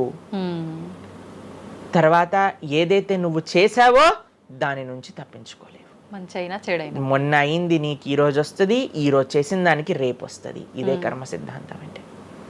కాబట్టి ఎప్పుడు ఇది మన మనసులో ఉండాలి. అరే ఈ రోజు నాకు ఏదైనా బాధ ఉంటే నేను ఏదో చేశానేమో, కాబట్టి ఏదో చేశాము అయిపోయింది, ఈ రోజు ఈ కష్టం వచ్చింది, కృష్ణ నువ్వు నాకు శక్తినివ్వు ఈ కష్టాన్ని ఎదుర్కోవడానికి. ఇప్పటి నుంచి నేను ఇలానే మంచిగా ఉంటాను, ఎప్పుడూ అధర్మం వైపు వెళ్లకుండా ఉంటాను, స్వామి నువ్వే రక్ష అని ఆ ధర్మ చింతన ముందుకు తీసుకెళ్ళటం. ఇప్పుడు కానీ మనం ఆ ధర్మ సంకల్పం చేసుకుంటండి, రేపటి రోజున మరి చాలా మంది అంటే రేపు ఎవరు చూసారో లేదో, అయ్యా రేపు ఎవరు చూసారో లేదో అని కానీ మీ పిల్లవాడు చెప్పి నేను ఇప్పుడు కష్టపడను, రేపు నాకు ర్యాంక్ వచ్చాక నాకు ప్లేస్మెంట్ వస్తుందో లేదో నాకేం గ్యారంటీ ఉంది కాబట్టి నేను చదవను అన్నాడు అనుకోండి, ఏం చెప్తారు మీరు? నాన్న నువ్వు ప్లేస్మెంట్ గురించి బాధపడకు, ఫస్ట్ నీ కర్తవ్యం చదవటం నువ్వు చదువు, దాని తర్వాత నీకు వస్తుంది, నీ జీవితం సెటిల్ అవుతుంది. అంతే కదండి. మనం కూడా లేదు రేపు ప్రొద్దున ఎవరు చూసారు స్వర్గాన్ని నరకాన్ని కాబట్టి నేను ఇప్పుడు ధర్మాచరణ చెయ్యను అని అంటే మీ పిల్లవాళ్ళు కూడా ఎక్కడైతే చదవను అని అంటారో అలానే మనం కూడా తయారవుతాం. చాలా మంది అండి పెద్దవాళ్ళు పిల్లలకి మాత్రం మంచి నీతులు చెప్తారు, కానీ వాళ్ళ దగ్గరకు వచ్చేసరికి వాళ్ళు ఆచరించడానికి రెడీగా ఉండరు అనమాట. కాబట్టి మీరు ఒక్క విషయాన్ని ఆలోచించండి, మీరు ఏం చెప్తున్నారో అది మీరు ఫాలో అవుతున్నారా? పెద్దలు ఫాలో అవుతేనే అది పిల్లలు ఆచరిస్తారు, లేకపోతే ఆచరించరు. పిల్లలకి స్కూల్ ఎలానో మనకి భగవంతుడి యొక్క సృష్టి చేసిన ఈ ధర్మం అలాంటిది. కాబట్టి ఈ రెండిట్లో మనం చాలా జాగ్రత్తగా ఉండాలి. ప్రభుజీ చాలా మంది ఏ పని చేయాలన్నా కూడా ముందు వెనుక ఆలోచించి ప్రతిదీ జ్యోతిష్యాన్ని పట్టి దాని ప్రకారంగానే పనులు చేస్తూ ఉంటారు. నిజంగా జ్యోతిష్యాన్ని నమ్మొచ్చు అంటారా? జ్యోతిష్యం 100% కరెక్టే, కానీ జ్యోతిష్యాన్ని నువ్వెంత సీరియస్గా తీసుకోవాలి అది ఆలోచించాల్సిన విషయం. జ్యోతిష్య శాస్త్రం అది, శాస్త్రం ఎప్పుడూ కూడా కరెక్టే, కానీ మనకి ఎంత అవసరం అది. ప్రతిరోజు ప్రొద్దున లేవంగానే రాశి ఫలాలు ఏమైపోయాయి అని కొంతమంది చదువుతూ ఉంటారు. ప్రతి చిన్న విషయానికి ఈ రోజు ఏమైంది, ఈ రోజు ఎలా ఉంది, ఆ రోజు ఎలా ఉంది, సండే పేపర్లో వచ్చింది, ఇంకా ఈ వారం ఎలా ఉండబోతుంది, ఇవన్నీ నీకు అవసరం లేదయ్యా. నువ్వు ధర్మాచరణ చెయ్యి, భగవంతుడి పట్ల నమ్మకం పెట్టుకో, ఆయన చూసుకుంటాడు. భక్తులు ఎవరు కూడా అలాంటి విషయాలని సీరియస్గా తీసుకోరండి. ఎందుకంటే బృందావనంలో ఒక భక్తులు ఉన్నారనమాట. ఆయన అంటారు, మొత్తం అన్ని గ్రహాలు నీకు అనుకూలంగా ఉండి నువ్వు కృష్ణ భక్తుడివి కానీ అవ్వకపోతే అన్ని గ్రహాలు అనుకూలంగా ఉండి నీకేం లాభం. తర్వాత అంటాడు, అన్ని గ్రహాలు ప్రతికూలంగా ఉండి కానీ నువ్వు కృష్ణ భక్తుడు అయితే ఏవి నిన్ను ఏం చేయలేవు. ఎందుకంటే భగవంతుడు అలాంటి రక్షణ ఇస్తాడనమాట మనకి. భగవంతుడి దగ్గర ఆ శక్తి ఉన్నది. కాబట్టి మనము దేన్ని ఎంత సీరియస్గా తీసుకోవాలి? మనకి కావాల్సినది ఆధ్యాత్మికత, భక్తి. భగవంతుడి గురించి విన్నామా, భాగవత రామాయణాదులు శ్రవణం చేశామా, స్వామికి ఆరాధన చేసుకున్నామా, ఆలయానికి వెళ్ళామా, గోసేవ చేశామా,